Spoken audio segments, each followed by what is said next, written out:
चंदनपुर राज्य की समृद्धि चारों ओर खुशबू की तरह फैलकर पड़ोसी राज्यों को ईर्ष्या की आग में झोंक रही थी।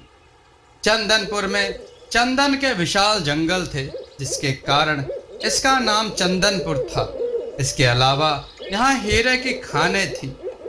इस पर कई राज्यों की निगाहें पड़ी थी, जिसमें पड़ोसी राज्य सोमनगर भी शामिल था।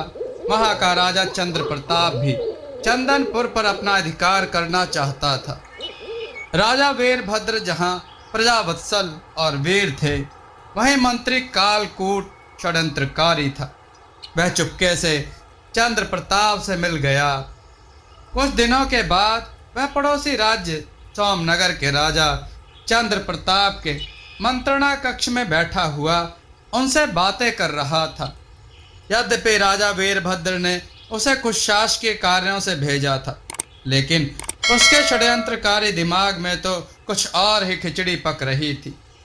वह चंद्र प्रताप के साथ एक साजिश रच रहा था। कालकूट, तुमने क्या योजना बनाई है? सुनाओ, अब मुझसे इंतजार नहीं होता। जल्दी से जल्दी हमें चंदनपुर पर अधिकार करना है। पर वीरभद्र के सामने युद्ध में हम नहीं टिक सकते।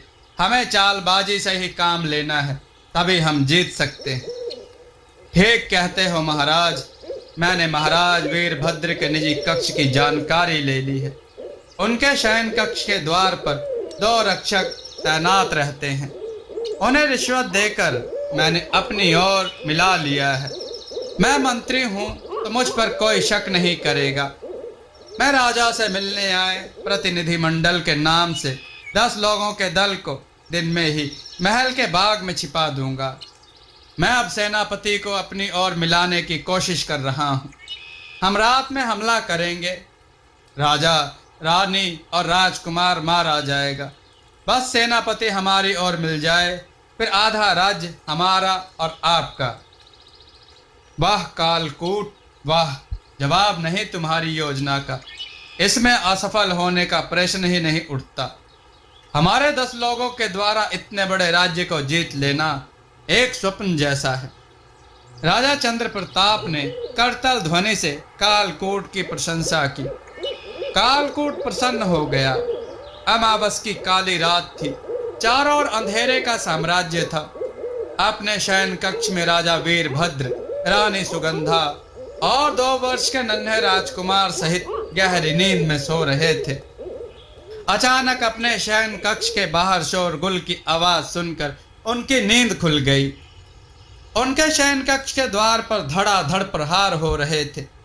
राजा ने तुरंत उठकर अपनी तलवार और ढाल दीवार से उतारी। उनकी छठी इंद्रिय ने उनको किसी आने वाले खतरे की सूचना दी। उन्होंने तुरंत रानी सुगंधा और राजकुमार को जगाया। उन्होंने रानी से कहा, लगता है हम पर कोई भारी संकट आने वाला है। शायद हम पर दुश्मनों ने हमला किया है। दरवाजा बस अब टूटने वाला है। उन्होंने एक विशेष कील को घुमाया, जिससे सामने से दीवार हट गई। उन्होंने रानी सुगंधा से कहा, जल्दी से इस रास्ते से निकल जाओ। अगर मैं जिंदा रहा तो तुमसे आकर मिलूंगा, नहीं तो हमारे कुल का नाश हो जाएगा। हमें लगता है दुश्मनों ने हम पर आक्रमण कर दिया है। रानी उन्हें छोड़कर नहीं जाना चाहती थी, लेकिन राजा ने जबरदस्ती उनको धकेल दिया और कील घुमा दी। दीवार वापस अपने स्थान पर आ गई। उसी समय दरवाजा टूट गया और 8-10 लोग अंदर घुस पड़े, जिन्हें राजा नहीं पहचानता था। लेकिन सबसे पीछे मंत्री को देखकर उन्होंने कहा, अब समझा तो तू है धूर्त विश्वासघाती मंत्री। तुरंत ही एक भयानक युद्ध शुरू हो गया। जैसा मंत्री ने सोचा था वैसा नहीं हुआ। राजा सोते हुए नहीं मिले, बल्कि लड़ने के लिए तैयार मिले, इसलिए बहुत मुश्किल पड़ गई। थोड़ी ही देर में राजा ने उन सैनिकों का सफाया कर डाला। तब तक मंत्री ने पीछे से आकर राजा पर वार किया। अब वहां कमरे में कोई भी नहीं बचा था। तलवार का भरपूर प्रहार झेलने के बावजूद राजा ने अंतिम वार मंत्री पर किया। तभी उन्होंने देखा कि राजा चंद्र प्रताप उनके कक्ष में दाखिल हुआ। उसने देखा कि मंत्री घायल वहां पड़ा तड़प रहा है। चंद्र प्रताप ने मंत्री के ऊपर तलवार का एक घातक वार करते हुए कहा, तेरे जैसे गद्दार की यही सजा है। तुझे आधा राज्य क्या, आधा नर्क भी नहीं मिलना चाहिए। इतना पतित है तू। मंत्री ने मरते मरते कहा, तूने धोखा किया है मेरे साथ। अरे धोखा मैंने किया है कि तूने किया है अपने राजा के साथ? ऐसा स्वामी ढूंढने से नहीं मिलता। तूने उसके साथ गद्दारी की तो मेरा क्या सगा होगा। मंत्री ने अपनी अंतिम सांस ली। राजा चंद्र प्रताप ने वीरभद्र से कहा, आप बहुत वीर हैं, मैं आपका आदर करता हूं। बेवजह आपकी हत्या भी नहीं करूंगा, लेकिन राजकुमार और रानी कहाँ गए हमें बता दो। हरगिज नहीं, कभी नहीं बताऊंगा। तो फिर मरने के लिए तैयार हो जाओ। मैं मरने के लिए तैयार हूं, लेकिन तुम मर जाओगे तो फिर उनका पता कौन बताएगा। उसने ताली बजाई। उसके सैनिक अंदर घुस आए। चंद्र प्रताप ने अपने सैनिकों को आदेश दिया, बंदी बना लो इन्हें और जाकर कारागार में डाल दो। यहाँ पर अब हमारा राज्य होगा। ठीक है महाराज, कह के वे घायल राजा वीरभद्र को बंदी बनाकर चले गए। चंदनपुर पर राजा चंद्र प्रताप का शासन हो गया। बहुत यातना देने पर भी राजा ने कभी अपनी रानी और राजकुमार का पता नहीं बताया था। धीरे धीरे समय बीतता जा रहा था। कई साल गुजर गए। चंद्र प्रताप का बेटा समर प्रताप अब 20 वर्ष का युवक बन चुका था। उसे तलवार और भाला चलाने में महारत हासिल थी। तीरंदाजी और घुड़सवारी में उसका कोई सानी नहीं था। एक बार वह शिकार खेलने निकला। शिकार खेलते खेलते बहुत दूर चंदन वन में चला गया और जंगल की मायावी नगरी में भटक कर रह गया। वहां वह जितना निकलने की कोशिश करता उतना ही और गुम होता चला जाता, और जब वह जंगल से निकला तो उसे दिशा भ्रम हो गया। उसे पता ही नहीं चला कि वह अपने राज्य में जा रहा है कि दूसरे राज्य में जा रहा है। अनजाने में ही वह दूसरे राज्य की सीमा में प्रवेश कर गया। भूख प्यास से व्याकुल होकर एक जगह वह बेहोश होकर गिर पड़ा। जब उसे होश आया तो उसने अपने आप को एक झोपड़ी में पाया। समर प्रताप झटके से उठकर बैठ गया और चारों ओर देखने लगा। उसे यहाँ कौन लेकर आया और वह इस समय कहाँ पर है। उसे याद आया कि वह भूख प्यास से बेहोश होकर गिर पड़ा था।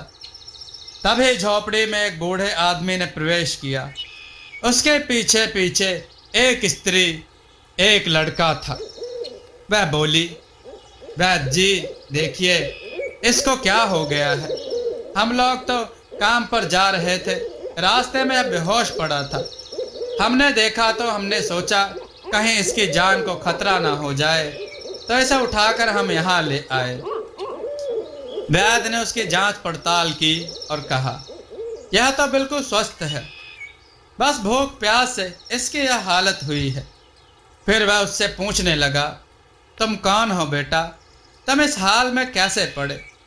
समर प्रताप भी चंद्र प्रताप का बेटा था। उसने सोचा कि अगर कहीं मैं अपना परिचय दे दूं और ये मेरे दुश्मन हुए तो, इसलिए उसने अपना परिचय छुपा लिया और बोला, मैं एक व्यापारी का बेटा हूँ। व्यापार के लिए कहीं जा रहा था तो रास्ता भटक गया। अच्छा ठीक है, तुम्हारा नाम क्या है? उस लड़के ने पूछा। उसका नाम अरुण था। वह मन लगाकर समर प्रताप की सेवा कर रहा था। समर प्रताप, ठीक है, यह लो, यह दवा ताकत की है, खिला देना और खाना खिलाने से ही यह ठीक हो जाएगा। यह कहकर वह वैद्य चला गया। समर प्रताप को मालूम हुआ कि यह माधव नगर राज्य है। माधव नगर की तो चंदनपुर से दुश्मनी चल रही है। समर प्रताप खुश हुआ कि यह अच्छा रहा कि उसने अपना परिचय नहीं बताया। वैसे तो ये लोग मजदूर हैं, इन्हें इन बातों से क्या मतलब, लेकिन किसी का क्या भरोसा। समर प्रताप ने देखा कि वे बेचारे बहुत ही मुश्किल से अपना जीवन बिता रहे थे। माँ बेटे दिन भर दोनों मजदूरी करते और शाम को जो कुछ भी मिलता उससे खाना पीना निपटाते। समर प्रताप ठीक हो गया था। वह अपने यहाँ जाने लगा तो उसने अरुण से कहा, तुमने मेरी जान बचाई है, मैं तुम्हारा एहसान मानूंगा। तुम मुझसे कुछ भी मांग सकते हो या किसी भी काम के लिए कह सकते हो। ऐसा कहकर उसने अपने अंगरखे की जेब से सोने की 10 अशर्फियाँ निकाली और उस लड़के व उसकी माँ को देने लगा। उन लोगों ने अशर्फियों को लेने से मना कर दिया और कहा, हमने किसी लालच में तुम्हारी जान नहीं बचाई है, इसलिए इनको अपने पास ही रख लो। कभी तुम्हारी जरूरत हुई तो फिर इस बात को मत भूलना। समर प्रताप उन लोगों की इस निस्वार्थ भाव की सेवा से बहुत ही प्रभावित हुआ। वह वापस अपने राज्य को चला गया। वह तो चला गया, लेकिन 2-3 दिनों तक उसकी सेवा टहल में लगे होने के कारण दोनों ही काम करने नहीं जा पाए थे। अब आज घर में खाने के लिए कुछ भी नहीं बचा था। यह तो बहुत मुसीबत हो गई, अरुण ने कहा। तो अरुण की माँ ने उससे कहा, अब कहीं जाकर कोई धंधा करो, ऐसे काम नहीं चलेगा। काम करने के लिए कुछ रकम की जरूरत पड़ती है, तो हमारे पास है ही कुछ नहीं। अरुण दुखी होकर बोला। तो उसकी माँ ने झोपड़ी का कोना खोदा, उसमें से छोटी सी मटकी निकाली। उसे खोला तो उसमें 100 सोने की अशर्फियाँ निकली। वह अरुण को देते हुए बोली, यह मेरी जीवन भर की कमाई की बचत है। बड़ी मुश्किल से मैंने आज तक इतना ही धन जोड़ पाया है। इसको ले लो और इससे अपना कोई काम शुरू करो। ठीक है माँ, कहकर अरुण ने अशर्फियाँ ले ली और बैठकर सोचने लगा कि क्या किया जाए। वहां से बहुत दूर एक राज्य में मेला लगता था, जिसमें बड़ी दूर दूर से लोग अपनी चीजें बेचने आया करते थे। अनोखी अनोखी चीजें उसमें से मिला करती थी। थोड़े ही दिनों में वह मेला लगने वाला था। उसने अपनी माँ से कहा, माँ, उस मेले में देख लूँगा, अगर हमारे व्यापार के लिए कोई चीज़ वहाँ मिली तो मैं वहाँ से ले आऊँगा। अरुण की माँ खुश हो उठी। उसने कहा, ठीक है। थोड़े ही दिनों में मेला लग गया। अरुण उस मेले में पहुँचा। पूरे मेले में घूम फिर कर वह देख रहा था, लेकिन उसे कोई चीज़ ही नहीं जच रही थी। एक जगह जब पहुँचा तो उसने देखा कि बड़ी भीड़ लगी हुई थी और एक सपेरा अपने सांपों का प्रदर्शन कर रहा था। वह सांप भी बहुत कलाकारी दिख रहा था। अरुण को यह सांप पसंद आ गया। उसने पूछा, यह सांप बेचोगे? उसने कहा, यह सांप बहुत करामाती है, यह तुम्हें अमीर बना देगा, तुम्हारे दिन बदल देगा। अरुण ने उसे 30 अशर्फियों में खरीद लिया। सांप की पिटारी लेकर वह आगे बढ़ा। अब और चीजें देखने लगा। तभी उसने देखा एक पिंजरे में एक आकर्षक तोता है। उसने पूछा, यह तोता बेचोगे? यह तोता मुझे बहुत पसंद है। उस दुकानदार ने उसकी उम्र और उसकी इच्छा को देखते हुए बताया कि यह तोता बहुत करामाती है, यह खरीद लो। वह अरुण को ठगना चाहता था। उसने कहा, लेकिन यह बहुत महंगा है, यह तुम ही ले पाओगे। कितने का है यह? 50 अशर्फियों का। 50 अशर्फियों का? लेकिन मेरे पास इतनी अशर्फियाँ तो नहीं हैं। मैं इसकी कीमत 30 अशर्फियाँ दे सकता हूँ। ठीक है। अरुण ने वह तोता खरीद लिया। अब बहुत ही खुश था वह। अब आगे बढ़कर उसने मेला देखा तो उसने देखा कि एक अद्भुत रूप रंग की बिल्ली बैठी है। बहुत से जानवर थे, लेकिन ऐसे बिल्ली को उसने आज तक देखी ही नहीं थी। उसे वह बहुत पसंद आ गई। वह वैसे भी पशु पक्षियों का प्रेमी था, इसलिए भूल गया कि उसकी माँ ने उसे अशर्फियाँ किस काम के लिए दी थी। उसने बिल्ली की कीमत पूछी, यहाँ भी वही बात मिली। बिल्ली की कीमत उसने 50 अशर्फियाँ ही बताई। अब उसके पास 40 अशर्फियाँ ही बची थी। उसने वह बिल्ली 40 अशर्फियों में खरीद ली और वापस अपने घर लौट आया। उसकी माँ बड़ी बेसब्री से उसकी राह देख रही थी।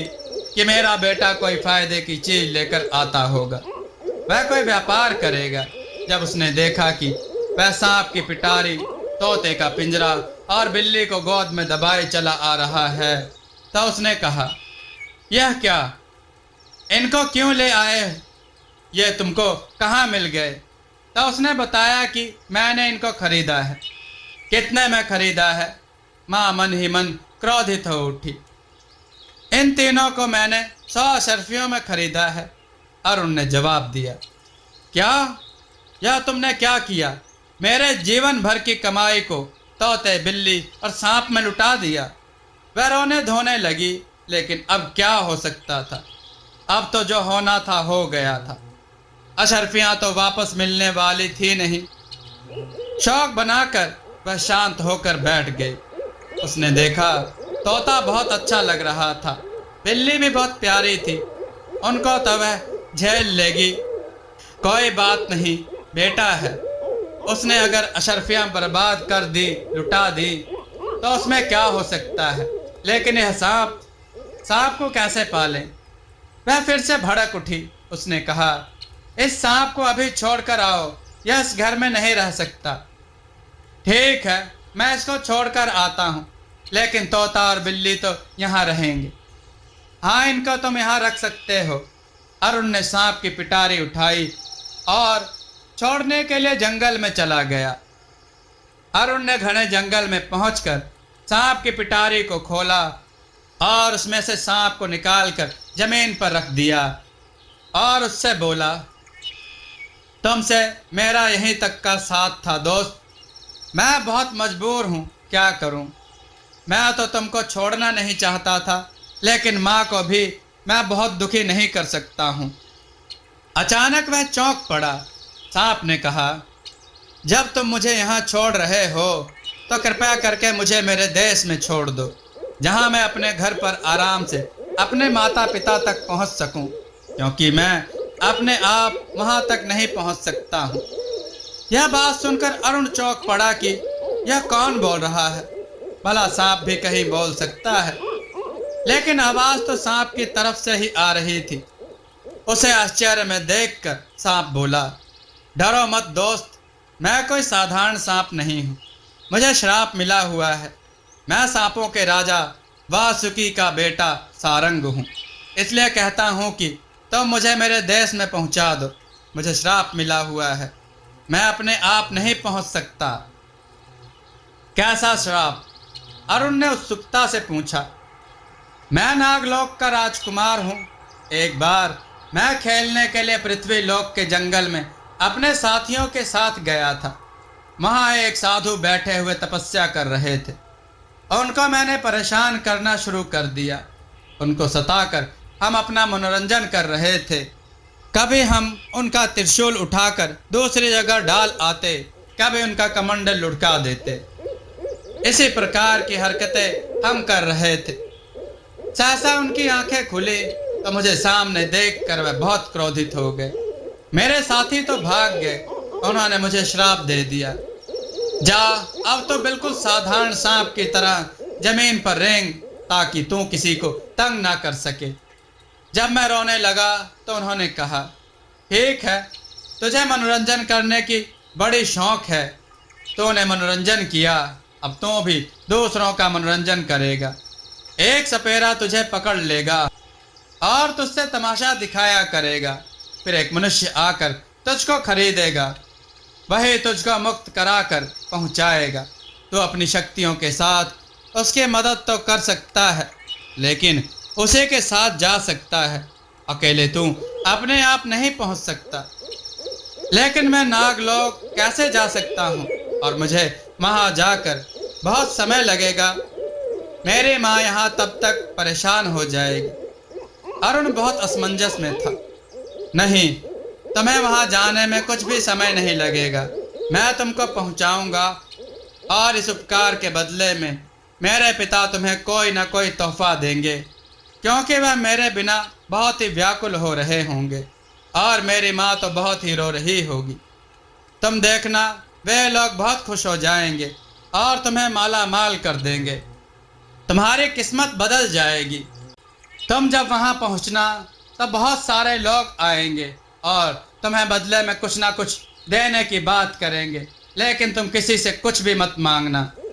सबसे अंत में मेरे पिताजी आएंगे, उनकी यह पहचान होगी कि उनके माथे पर मणि लगी होगी। तुम उन्हीं से मांगना और यह कहना कि मुझे सत्य राजा वासुकी की अंगूठी चाहिए। अंगूठी लेकर तुम चले आना, ठीक है? अब तुम आंखें बंद कर लो और मेरे ऊपर बैठ जाओ। तुम्हारे ऊपर?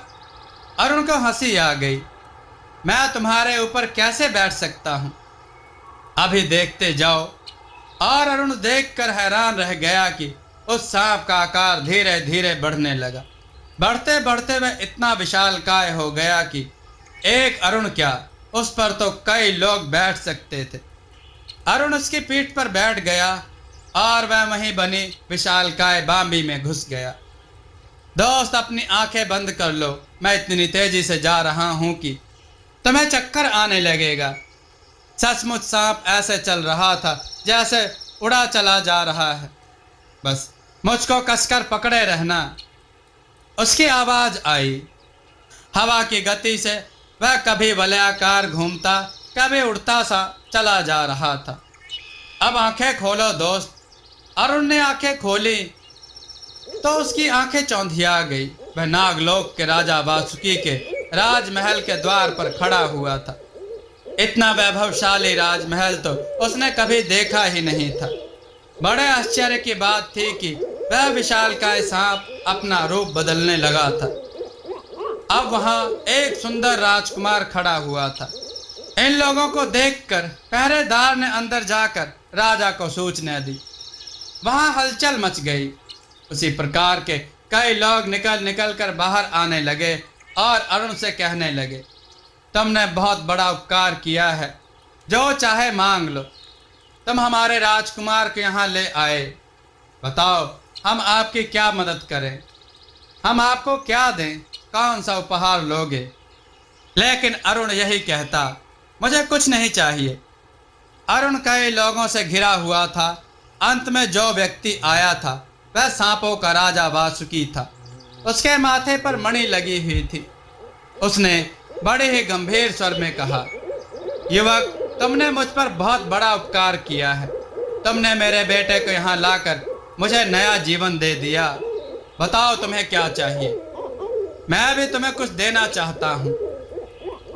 अरुण ने कहा, मुझे सत्य राजा वासुकी की अंगूठी चाहिए। उसने कहा, ठीक है, यह लो।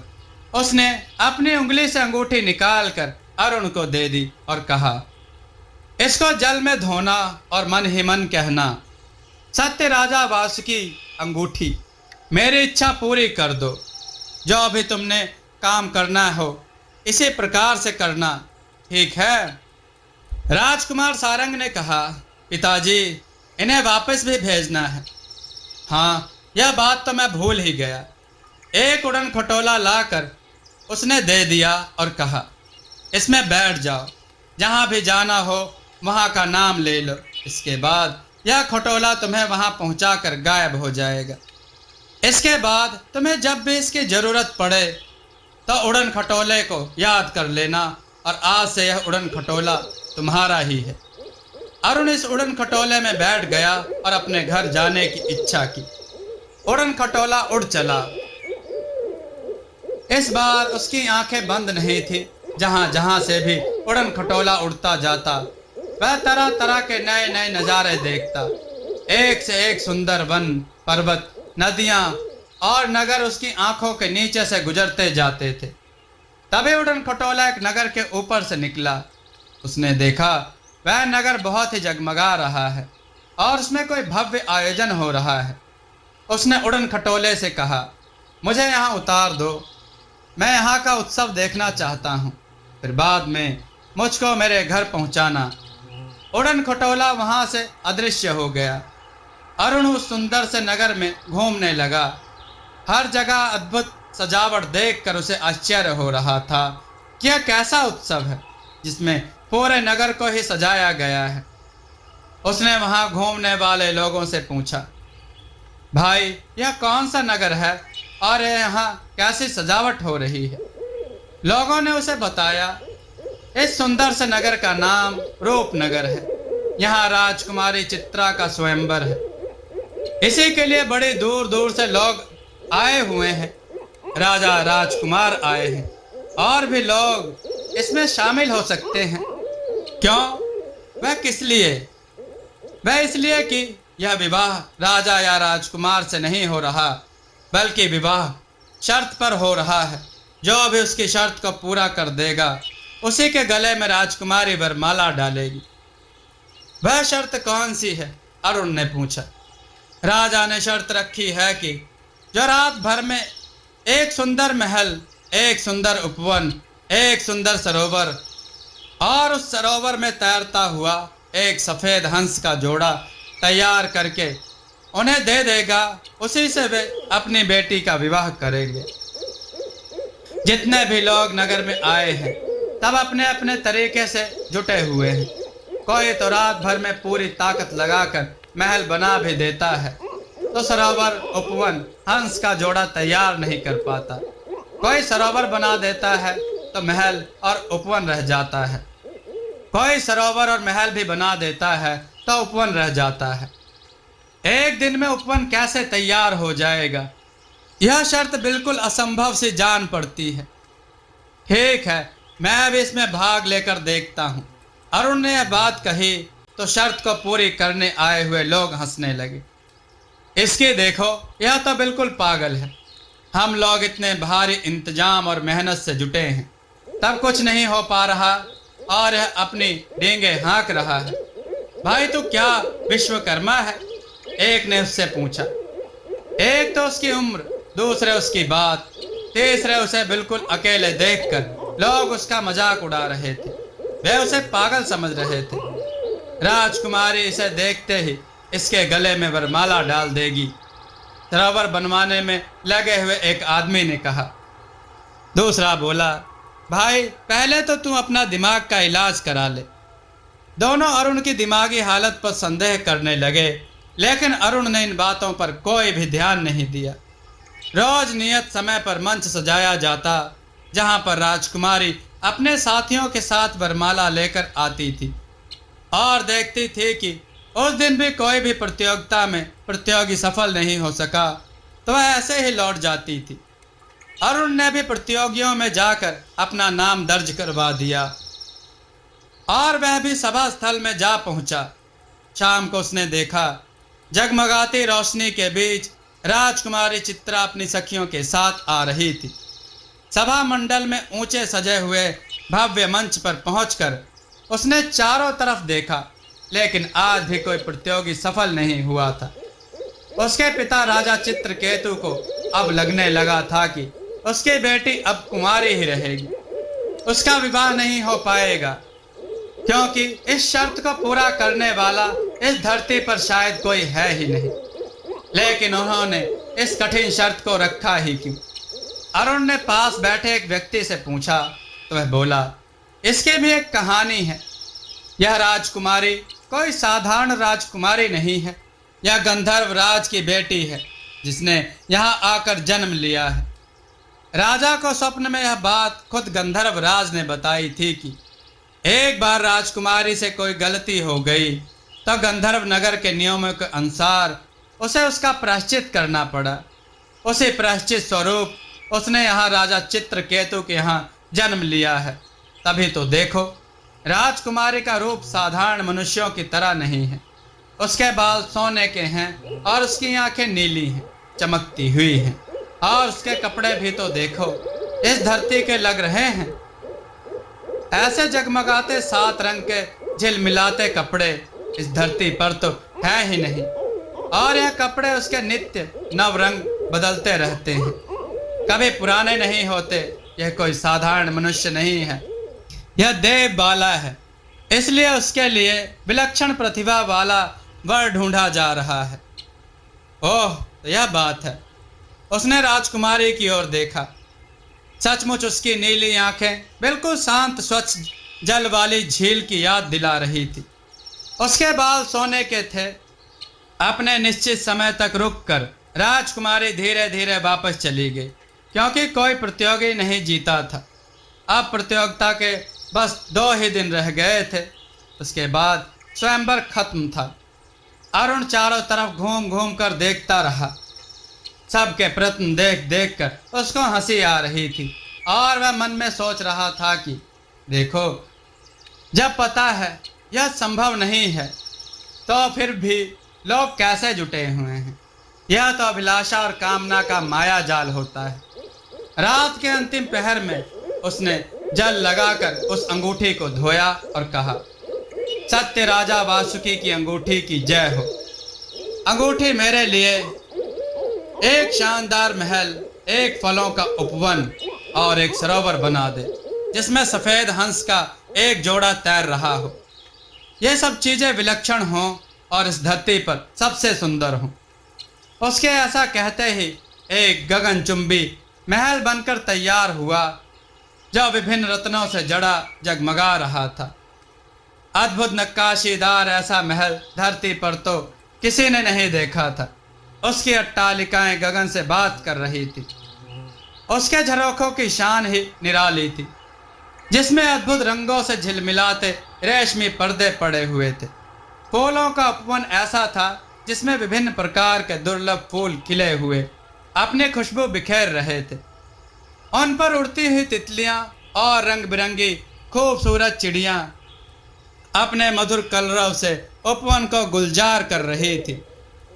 पूरे बगीचे में जगह जगह पर संगमरमर की मूर्तियों वाले फव्वारे बरबस ही सबका ध्यान खींच रहे थे। खूबसूरत वृक्षों पर फूलों द्वारा वल्लरियों ने लिपटकर मनमोहक कुंज बना दिए थे। खुशबू, रंगों और सुंदरता का ऐसा अद्भुत संगम दुर्लभ था। उसके पास ही सरोवर का स्वच्छ जल स्फटिक की तरह चमक रहा था। सरोवर के चारों तरफ संगमरमर का घेर बना हुआ था। उसके किनारे किनारे विभिन्न प्रकार के वृक्ष लगे हुए थे। उस सरोवर में सफेद हंसों का जोड़ा तैर रहा था। सवेरे उठकर जिसने भी उस दृश्य को देखा तो वह आश्चर्य से स्तंभित होकर रह गया, और जब पता चला कि यह अरुण ने बनवाया है तो सबने उसे घेर लिया और उससे पूछने लगे, भाई तू क्या जादूगर है? कल जो लोग उसकी हंसी उड़ा रहे थे आज वे उससे विनती करके पूछ रहे थे, भाई बता दे तू कौन है? और अरुण वह तो बस मुस्कुराए जा रहा था, कुछ बोल ही नहीं रहा था। सब लोगों ने कहा कि चमत्कारी लोग ऐसे ही होते हैं, उन्हें देखने से कुछ पता नहीं चलता और उन्हें कोई पहचान नहीं पाता। यह समाचार जब राजा चंद्रकेतु तक पहुंचा तो वह खुशी से झूम उठे। राजमहल में भी यह समाचार पहुंच गया। राजकुमारी चित्रा भी खुश हो गई। अब उसके जयमाल के भव्य आयोजन का इंतजाम होने लगा। आज सभा स्थल की सजावट की बात और ही थी। विभिन्न प्रकार के वाद्य यंत्र बज रहे थे। नृत्य गायन का आयोजन हो रहा था। राजकुमारी मंथर गति से चलती हुई आ रही थी। उसके पीछे पीछे उसकी सखियां फूलों के थाल लिए चली आ रही थी। उनके ऊपर लड़कियां पुष्प वर्षा कर रही थी। राजकुमारी मंच पर आई और उसने अपने सामने खड़े हुए अरुण को संलज्ज दृष्टि से देखा। अरुण इस समय बेशकीमती कपड़ों में सजा हुआ खूबसूरत राजकुमार लग रहा था। अरुण की सुंदरता को देखकर चारों तरफ लोग उसकी प्रशंसा कर रहे थे। राजकुमारी चित्रा और अरुण की जोड़ी बहुत ही सुंदर लग रही थी। राजकुमारी चित्रा ने अरुण के गले में वरमाला डाली और उन दोनों का बड़ी ही धूमधाम से विवाह हो गया। राजा चित्रकेतु की राजकुमारी अकेली ही संतान थी, इसलिए उन्होंने अरुण को अपने देश का उत्तराधिकारी घोषित करके उसका राज तिलक कर दिया। अब अरुण वहां का राजा बन चुका था। अरुण ने उड़न खटोले में बैठकर उसे आदेश देकर कहा, उड़न खटोले चलो मेरे घर पर चलो, जहां मेरी माँ मेरी प्रतीक्षा कर रही है। उड़न खटोला उड़ चला और अरुण को उसके राज्य माधव नगर में जाकर उतारा। सचमुच वहां उसकी माँ रो रो कर परेशान हो रही थी और वह सोच रही थी कि पता नहीं मेरे बेटे को क्या हुआ है। जब वह सांप को छोड़ने गया और लौट कर नहीं आया, कहीं सांप ने उसको काट तो नहीं लिया। उड़न खटोले से उसने राजसी पोशाक में जब अरुण को उतरते देखा तो वह एक बार तो उसे पहचान ही नहीं पाई। लेकिन अरुण दौड़ता हुआ उसके पास पहुंचा और उसके पैरों को छूकर बोला, माँ चलो, मैं तुम्हें लेने आया हूँ। कहाँ बेटा, तू कहाँ चला गया था? मैं तो यहाँ तेरे लिए रो रो कर परेशान हो गई। अरुण ने उसे अपनी सारी आप बीती सुना डाली और कहा, चलो माँ, अब अपने महल में चलते हैं। अरुण और उसकी माँ उड़न खटोले पर बैठ गए। अरुण ने अपनी बिल्ली और तोते के पिंजरे को भी रख लिया था। इतने दिनों में बिल्ली की उसकी माँ ने खूब सेवा की थी और तोता भी बहुत प्रसन्न होकर टैं टैं करके उससे बातें कर रहा था। उड़न खटोले ने सभी को जाकर रूपनगर में उतार दिया। उसके बाद पुनः अदृश्य हो गया। सभी लोग सुखपूर्वक रहने लगे। लेकिन रानी चित्रा को जब भी अपने गंधर्व नगर की पूर्व जन्म की याद आती तो वह उदास हो जाया करती थी। अरुण ने उससे कई बार इसके विषय में पूछा था, लेकिन उसने बताया ही नहीं था। उसे पता था कि उसके महल के सरोवर के थोड़ी दूर से होकर जो स्वर्ण नदी जाती है, कई नगरों को पार करती हुई वहां पहुंचती है। जिस निर्जन जंगल में उसके गंधर्व नगर की सखियां और अन्य गंधर्व आते हैं, वे नदी में स्नान करते हैं और उसके बाद जंगल में अपनी किलोल करते हैं। चित्रा उन स्मृतियों में डूब जाया करती है। उसकी सखियां उससे बहुत प्यार करती थी। उनको अपनी याद दिलाने के लिए कभी कभार वह कोई ना कोई ऐसी चीज नदी में प्रवाहित कर देती हैं जो वहां जाकर उनको मिलती है। उसके सोने के बालों की सुंदरता पर उसकी सखियां मोहित रहती थी। जब कभी भी वह सरोवर में अपनी दासियों के साथ स्नान करने जाया करती है और नहाते समय बाल टूट जाते हैं, तो उन्हें कमल के फूल पर दोना बनाकर उसमें बालों को रख कर प्रवाहित कर देती है। उसके मन में कहीं ना कहीं यह इच्छा दबी होती है कि क्या जाने कहीं सुदूर निर्जन के एकांत में उसके आत्मीय जनों और सखियों को यह दोना मिलेगा तो उसके सोने के बाल उस निर्वासित प्रदेश में रह रही राजकुमारी की स्मृति से उनको विह्वलता से भर देंगे। कल कल छल छल बहती, उछलती कूदती अपनी मंजिल पर तेजी से जाती नदी में ये दोने ना तो गल सकते हैं ना टूट सकते हैं, क्योंकि ये जादुई सरोवर के दुर्लभ कमल होते हैं। इनमें चित्रा का जादुई स्पर्श होता है। ऐसे ही एक दिन नहाते समय उसके जो बाल टूटे उसने कमल के दोने में रखकर नदी में बहा दिए। नदी की तो प्रकृति ही है बहना, और उसके साथ जो भी चीजें आकर मिलती हैं उन्हें भी बहा कर ले जाती है। वह दोने को अपने साथ बहाती ही नगरों, शहरों, गांवों, जंगलों को पार करती ही ऐसी जगह पर ले आई जहां चंदनपुर का राजकुमार समर प्रताप शिकार खेलने आया हुआ था। जंगल में प्यास से व्याकुल होकर वह स्वर्ण नदी से पानी पीने के लिए घुसा। अंजलि में भरकर उसने पानी पिया और जैसे ही खड़ा हुआ कि उसने देखा एक कमल का फूल का दोना बहता हुआ चला आ रहा है। उसने वह दोना उठा लिया। उसने दोने को खोला तो उसमें चमकते हुए सोने के बालों को देखकर वह हैरान रह गया। सोने के बाल भला किसके हो सकते हैं, लेकिन कुछ ऐसा आकर्षक था बालों में, कुछ ऐसी तरंगें प्रवाहित हो रही थी। वह जितना भी उनके बारे में सोचता गया धीरे धीरे उतना ही उसके आकर्षण में डूबता गया। मन ही मन में उसने कल्पना में एक तस्वीर बना ली। उस तस्वीर में उसका मोह बढ़ता गया। घर आकर उसने एकांतवास कर लिया और दिन रात उसी की कल्पना करने लगा कि वह लड़की कैसी होगी जिसके बाल सोने के होंगे, वह स्वयं कितनी रूपसी होगी। उसके पिता राजा चंद्र प्रताप ने अपने राजकुमार युवराज समर प्रताप को एकांतवास करते देखा और सुना कि वह कुछ खा पी भी नहीं रहा है, तो उसे बुलाया और पूछा, क्या बात है, तुम इतना परेशान क्यों हो?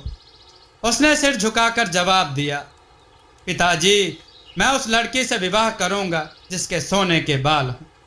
यह सुनकर राजा हंसने लगा और बोला, भला ऐसी कौन सी लड़की होगी? उसने बाल दिखाए जिससे राजा को मानना पड़ा कि वास्तव में ये तो सोने के ही बाल हैं, पर ऐसी लड़की को कैसे खोजा जा सकता है? चंद्र प्रताप ने सोच में डूबते हुए कहा, पिताजी, वह आप जानो, मैंने तो अपना फैसला बता दिया। ऐसा कहकर समर प्रताप वहां से चला गया। उनके यहाँ एक खुर्राट वयोवृद्ध बुढ़िया थी। उसका नाम सलाका था, जो गुप्तचरी के काम में राजा की मदद किया करती थी। चंद्र प्रताप ने उसी को बुलाया और उसके सामने सारी समस्या को रखा। सलाका ने सुना और हंसकर बोली, बस इतनी सी बात, समझ लो यह तो चुटकियों में हल हो गई। मैं क्या नहीं कर सकती हूँ? आसमान में छेद कर सकती हूँ, उसमें ठेंगले लगा सकती हूँ, बने को बिगाड़ सकती हूँ, बिगड़ी को बना सकती हूँ। यह तो बहुत आसान सा काम है, आप निश्चिंत रहें। सलाका वहाँ से चली गई और अपने काम पर लग गई। उसने समर प्रताप से जाकर पूछा कि वह दोना कौन सी दिशा से आ रहा था। समर प्रताप ने बताया कि उत्तर दिशा से आ रहा था। तो उसने सैनिकों को बुलाया और आदेश दिया, स्वर्ण नदी की उत्तर दिशा में 100 योजन की दूरी तक उसके किनारे पड़ने वाले हर राज्य में जाकर पता लगाओ कि वहाँ कौन ऐसी राजकुमारी या रानी है जिसके सोने के बाल हों। ठीक है, जैसी आज्ञा, कहकर सैनिक चले गए। थोड़े ही दिनों में उन्होंने आकर बताया कि यहाँ से 80 योजन की दूरी पर रूपनगर नामक देश है, वहाँ की रानी के बाल सोने के हैं। सलाका खुश हो गए, उसका काम बन गया था। उसने सैनिकों को आदेश दिया, ठीक है, अब मुझे रूपनगर में छोड़कर आओ। सैनिकों ने सलाका को रूपनगर में ले जाकर छोड़ दिया। सलाका ने अपना एक भले घर की सज्जन बुढ़िया का रूप बनाया। उसे देखकर लगता था कि यह बड़ी ममतामयी माँ है। वह अरुण के महल में जा पहुंची। दासिया ने उसे ले जाकर रानी चित्रा के सामने कर दिया। सलाका चित्रा को देखकर ठगी सी रह गई। वह उसका अद्भुत रूप देखकर अपनी आंखें झपकाना ही भूल गई। चित्रा ने उससे पूछा, आप कौन है माँ जी? सलाका ने संभल कर कहा, बेटी, मुझे नहीं पहचाना, मैं तुम्हारी बुआ। चित्रा ने सोचा कि यह बुआ बता रही है और उसकी बुआ है ही नहीं, तो स्पष्ट बात है कि यह अरुण की बुआ है। अगर ना पहचानने की बात करती तो उसको दुख लगेगा, इसलिए उसने ज्यादा नहीं पूछा और सलाका के चरण स्पर्श करके आशीर्वाद लिया। जब सलाका का बहुत सत्कार हुआ, अरुण लौटकर आया तो उसने देखा कि सलाका की बड़ी आवभगत हो रही है और चित्रा उसे बुआ कह रही है, तो वह भी उसे बुआ कहने लगा। अरुण की माँ इस समय तीर्थ करने गई हुई थी। इस तरह से सलाका की वहाँ पैठ बन गई। अब वह ज्यादातर चित्रा से उसकी बातें खोद खोद कर पूछा करती। राजकाज के कारण अरुण हर समय महल में तो बैठा नहीं रह सकता था।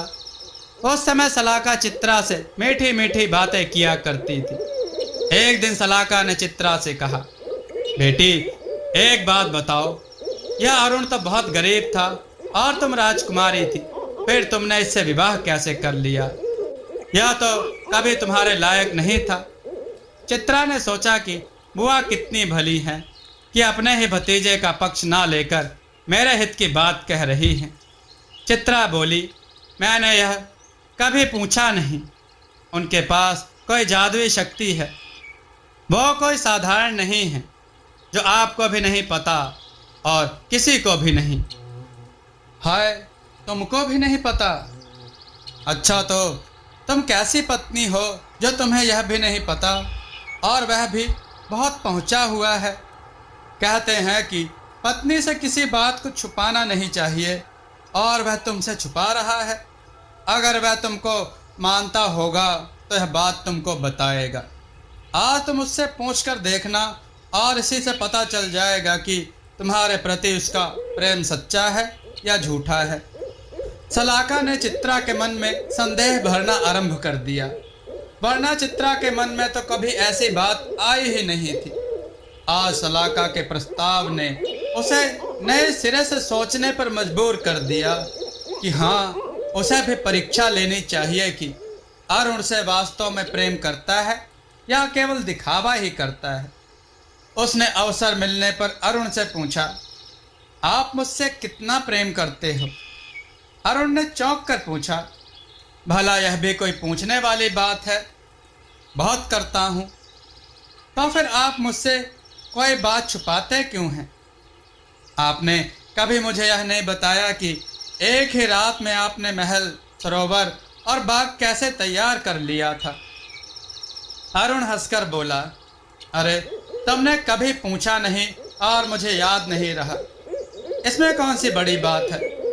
मेरे पास एक चमत्कारी अंगूठी है, उसी से मुझे यह उपलब्धि मिली थी।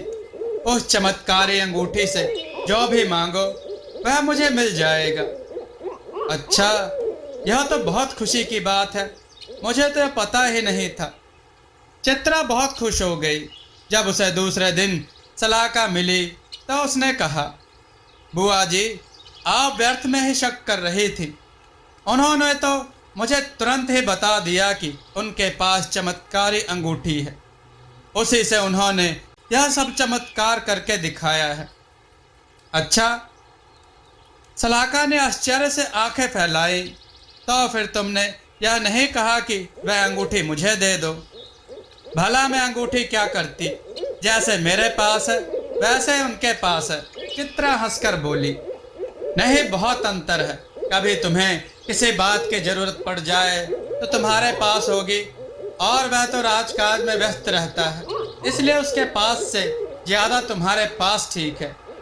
और बात बता दी, वह बात अलग है, लेकिन आजमा कर देखो, तुम्हें वह अंगूठी देगा कि नहीं? अरे वे मुझे अंगूठी दे देंगे, मुझे विश्वास है। चित्रा बड़े विश्वास से बोली, अरे विश्वास होना और प्रमाणित होना अलग अलग बात होती है। आज मांग कर देख लो। आपको विश्वास नहीं होता है तो मैं मांग कर देख लूंगी। चित्रा जब अरुण से मिली तो उसने कहा कि वह चमत्कारी अंगूठी मुझे दे दो, मैं उसका उपयोग करके देखूंगी। अरुण ने कहा, उसमें कौन सी बात है, यह लो, जैसे मेरे पास है वैसे ही तुम्हारे पास है। अरुण ने चित्रा को अंगूठी दे दी और अपने काम देखने दरबार में चला गया। चित्रा दौड़ी हुई सलाका के पास आई और बोली, देखो, उन्होंने अंगूठी मुझे दे दी है। सलाका अपनी योजना सफल होते देखकर खुश हो उठी और उसने कहा, इसका उपयोग कैसे होगा? यह तो मैंने पूछा ही नहीं। चित्रा ने मुंह लटका कर बताया तो सलाका को मन ही मन उसके इतने ज्यादा भोलेपन पर क्रोध आने लगा। वह अपने सिर पर हाथ मार कर बोली, फिर इसका फायदा क्या रहा? जब तुमने पूछा नहीं तो तुम इसका उपयोग कैसे कर पाओगी? यह बात चित्रा की भी समझ में आ गई। उसने कहा, हाँ, आप ठीक कहती हैं, अगली बार मैं इसका उपयोग करना भी पूछ लूंगी। चित्रा अपनी दासियों के साथ फूलों के उपवन में घूमने गई। आज दरबार का काम खत्म करके अरुण भी आ गया। उसने महल में आकर देखा तो चित्रा नहीं थी। उसने दासियों से पूछा तो उन्होंने कहा, रानी जी तो फूलों के बाग में घूमने गई हैं। अरुण भी वहां जा पहुंचा। चित्रा के साथ बैठकर बातें करने लगा। उसने चित्रा से कहा, राजा बनना भी कितना कठिन काम होता है, अपने लिए समय ही नहीं रह जाता, हम कभी बैठकर बात नहीं कर पाते। फिर उसने हंसकर कहा, यह बताओ, आजकल तुम मुझसे बहुत प्रश्न करती हो कि तुम मुझे कितना प्रेम करते हो, लेकिन आज मैं तुमसे पूछ रहा हूँ, तुम बताओ कि तुम मुझे कितना प्रेम करती हो। चित्रा ने शर्माकर कहा, भला यह भी कोई पूछने वाली बात है, बहुत करती हूँ। कहीं ऐसा तो नहीं तुम मुझे भूल कर किसी और को याद करने लगो? कैसे खराब खराब बातें कर रहे हैं आप? आज आपको क्या हो गया है? कुछ नहीं। अरुण कुछ उदास हो गया। शायद अंगूठी की इतनी जांच पड़ताल होने के कारण उसको भी लगने लगा हो कि कुछ सामान्य नहीं है। कुछ तो बात जरूर चित्रा के मन में है। कहीं कोई मुझसे छीन कर तुमको ले जाए तो तुम क्या करोगी? अरुण ने पूछा। तब जो होगा वह देखा जाएगा, लेकिन इतना जरूर है कि तुम्हें छोड़कर मैं उससे प्रेम नहीं करूंगी। अरुण प्रसन्न हो गया। चिड़िया के मधुर कलरव ने उनके वार्तालाप को अपने संगत देनी शुरू कर दी। खुशबू भरी हवाओं ने उसके मन को प्रसन्न कर दिया। वहीं ऊपर से झड़ते फूलों ने मानो उनका स्वागत किया। तभी चित्रा को अंगूठी वाली बात याद आ गई। उसने कहा, आपकी चमत्कारी अंगूठी का उपयोग कैसे होता है? देखो, कहकर अरुण चित्रा से अंगूठी ले ली और सरोवर से जल लेकर अंगूठी को धोया और कहा, सत्य राजा वासुकी की अंगूठी। चित्रा के लिए एक जड़ाऊ हार ले आओ। तुरंत ही एक चमकता हुआ हार आ गया। अरुण ने वह हार चित्रा को पहना दिया। अब चित्रा को उसकी उपयोग विधि आ गई थी। अरुण ने वह अंगूठी चित्रा को दे दी। बहुत देर तक दोनों घूमते रहे। उसके बाद चले आए। अंगूठी के इस उपयोग से चित्रा बहुत बहुत खुश थी। उसने सोचा कि इसका चमत्कार बुआ को दिखाऊंगी तो वह कितनी हैरान रह जाएगी। दूसरे दिन वह सलाका को लेकर सरोवर के किनारे पहुंची और उसने अंगूठी का सारा उपयोग सलाका को बता दिया। सलाका भोली बनकर बोली, ऐसा भी संभव है क्या? क्यों नहीं संभव है? लाओ, अच्छा दिखाओ तो फिर जरा, मैं देखती हूँ।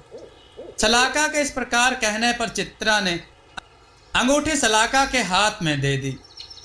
सलाका ने जल से उसे अंगूठी को धोया और कहा, सत्य राजा वासुकी की अंगूठी की जय हो। सत्य सत्य अंगूठी, मुझे एक उड़न खटोला चाहिए। मुझको और चित्रा को अभी चंदनपुर में लेकर चल। तुरंत ही वहां एक उड़न खटोला प्रकट हो गया, जिसे देखकर चित्रा हैरान रहेगी। इस बीच सलाका उड़न खटोले में बैठ गई और चित्रा का हाथ पकड़कर उड़न खटोले में बिठा लिया और उससे कहा, चलो अभी सैर करके आते हैं, बड़ा मजा आएगा। आज तुमको अपना महल दिखा लाती हूँ कि मैं कहाँ रहती हूँ। यह चित्रा को भी बहुत अच्छा लग रहा था। वह बहुत खुश हो गई कि आज वह बुआ का घर देखेगी। उड़न खटोला दोनों को लेकर चंदनपुर में आ गया। उन दोनों को उतार कर उड़न खटोला गायब हो गया। अब चित्रा चंदनपुर के विशाल बाग में बने एक विशेष महल में आ चुकी थी। यह महल सलाका पहले से ही निश्चित करके गई थी कि वह इसी में सोने के बालों वाली राजकुमारी को लाएगी। चित्रा अवाक रह गई। बुआ, आपका महल तो बहुत सुंदर है, लेकिन उड़न खटोला तो चला गया। लाओ अंगूठी, हम उड़न खटोले को बुलाकर वापस चलते हैं। चित्रा अभी तक चंदनपुर के इस महल को बुआ का महल समझ रही थी। सलाका ने जोर से अट्टहास किया। उसने अपना बुआ वाला भेष उतार कर फेंक दिया और अपने असली भेष में आ गई। वह बोली, मूर्ख लड़की, कैसा महल और कैसा घर। अब आज से तेरा यही घर है, समझी? और अंगूठी को भूल जा। अब चित्रा को मालूम पड़ा कि वह धोखे से यहाँ आकर फंस गई और ये बुआ नहीं, यह तो एक ठगनी है। वह रोने लगी, लेकिन यहाँ सुनने वाला कौन था। सलाका दौड़ती हुई राज दरबार में पहुंची और चंद्र प्रताप से बोली, महाराज, मैंने आपका काम पूरा कर दिया है। वह सोने के बालों वाली रानी को मैं यहाँ ले आई हूँ। अब जल्दी से राजकुमार समर प्रताप को ढूंढिए, जिसे मैं बता सकूं कि उन्हें क्या क्या करना है। बड़ी चालाकी से ही वह राजकुमारी चित्रा से विवाह कर सकता है, अन्यथा वह यहाँ से चली जाएगी और दोबारा कभी नहीं मिलेगी। कहकर सलाका अपने भवन में चली गई। राजा ने तुरंत ही समर प्रताप को सलाका से मिलने के लिए कहा। समर प्रताप सलाका के पास पहुंचा। सलाका ने उसे अंगूठी दी। उस अंगूठी का रहस्य और उपयोग बताते हुए बोली, इसे हमेशा अपने पास रखना, तभी तुम इसकी शक्तियां अपने साथ रख पाओगे, अन्यथा राजकुमारी से हाथ धो बैठोगे। समर प्रताप ने उस अंगूठी को ले लिया। चित्रा को अब सलाका नाम की गुप्तचर के बारे में पता चला। वह उसकी बातों में आकर बहुत पछता रही थी और उस दिन को कोस रही थी कि जब उसने अपनी मूर्खता में उसकी जांच पड़ताल नहीं की थी। उसे अपने पिता चित्रकेतु और मां लेखमती की बहुत याद आ रही थी, जो इन दिनों उसकी सास के साथ तीर्थ यात्रा पर गए हुए थे। वह सोच रही थी कि जब वे सब लौट कर आएंगे तो उन्हें कितना दुख होगा। अब कोई ऐसा जरिया भी नहीं था जिससे वह अपना कोई संदेश उन तक पहुंचा सकती। मन में वह कई योजना बना रही थी, बनाकर बिगाड़ रही थी। कोई ऐसी योजना सोच रही थी जिससे वह अंगूठी को पुनः प्राप्त कर सके और अपने देश को लौट सके। उसे अपने मूर्खता की सजा मिल रही थी, इसलिए बस सोच समझकर काम कर रही थी। दूसरे दिन समर प्रताप उससे मिलने के लिए आया और उसने अपने विवाह का प्रस्ताव उसके सामने रखा। चित्रा उससे हंसकर बोली, मैं आपसे विवाह जरूर करूंगी। आप इतने सुंदर राजकुमार हैं, इतने वैभवशाली नगर के युवराज हैं, तो मना करने का तो सवाल ही नहीं उठता है। लेकिन मेरी एक शर्त है। क्या? वहां मेरे पास एक बोलने वाला तोता और एक बोलने वाली बिल्ली थी। वे मेरे अंतरंग सखियां मित्र थे, मेरा मनोरंजन करते थे। मैं उनसे बातें किया करती थी। जब से मैं यहाँ आई हूँ मुझे उनके बिना अच्छा नहीं लग रहा है और सूना सूना लग रहा है। आप मुझे वे दोनों चीज़ें ढूंढ कर ला दीजिए, तब मैं आपसे विवाह करूँगी, अन्यथा नहीं।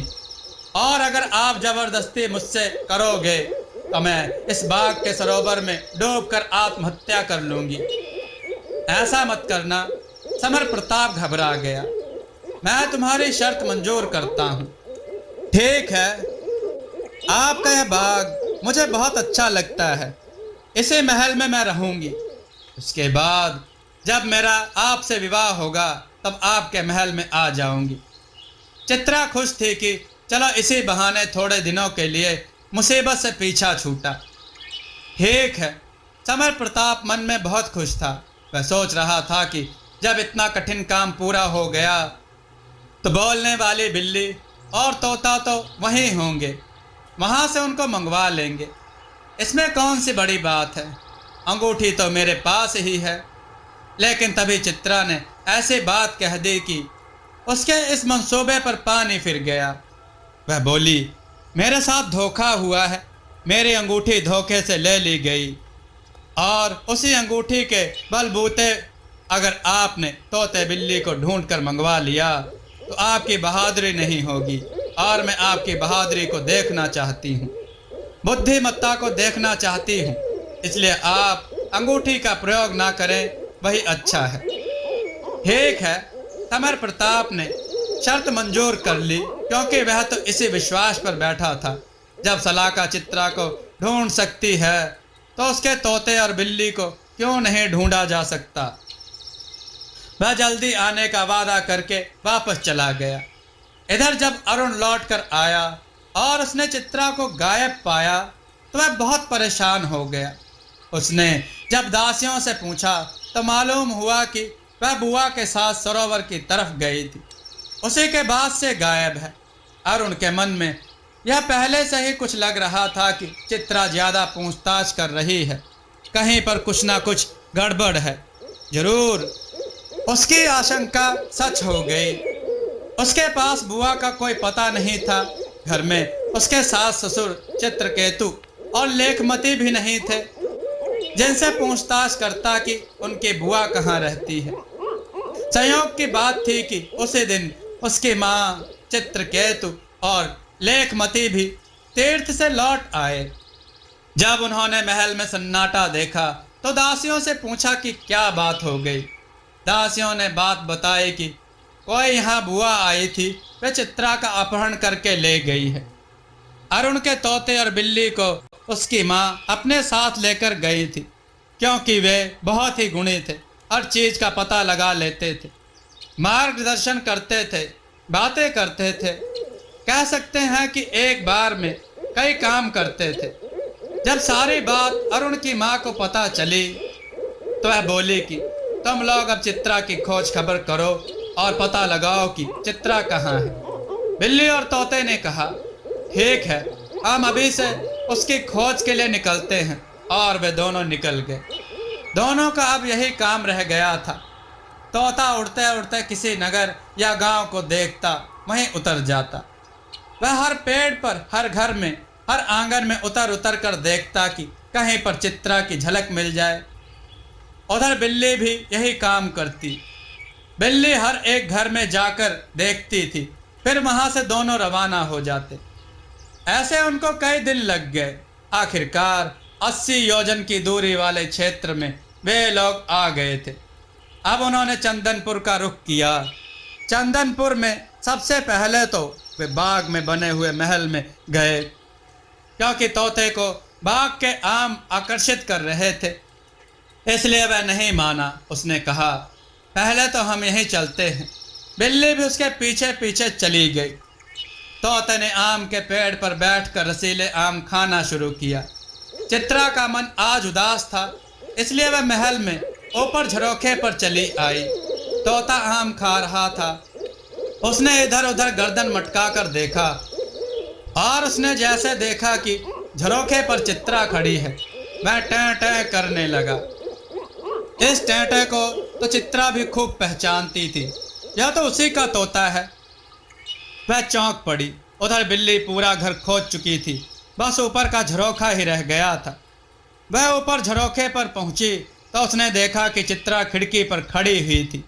तोते के मुंह का आम छूट गया। वह खुशी से टहकने लगा। चित्रा ने तोते को अपने पास बुलाया। तोते ने चित्रा की आवाज़ सुनी तो उड़कर खिड़की पर आ गया। बिल्ली ने तोते को देखा तो तोते से पूछा, तुम यहाँ क्यों आ गए? बिल्ली की आवाज़ जैसे ही चित्रा ने सुनी तो वह मुड़ी और अपनी बिल्ली को देखकर चौंक पड़ी। बिल्ली कूदकर चित्रा की गोद में चढ़ गई और तोता उसके कंधे पर बैठ गया। चित्रा कभी बिल्ली को सहलाती तो कभी तोते को। उसकी आंखों में खुशी के आंसू थे। तीनों खुशी से बातें करने लगे। तोता और बिल्ली की खोज पूरी हुई थी।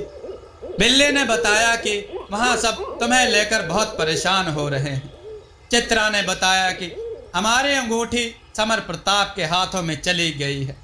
बुआ यहाँ की गुप्तचर थी, वह मुझसे धोखे से अंगूठी ले गई। अब अंगूठी को कैसे हासिल करें?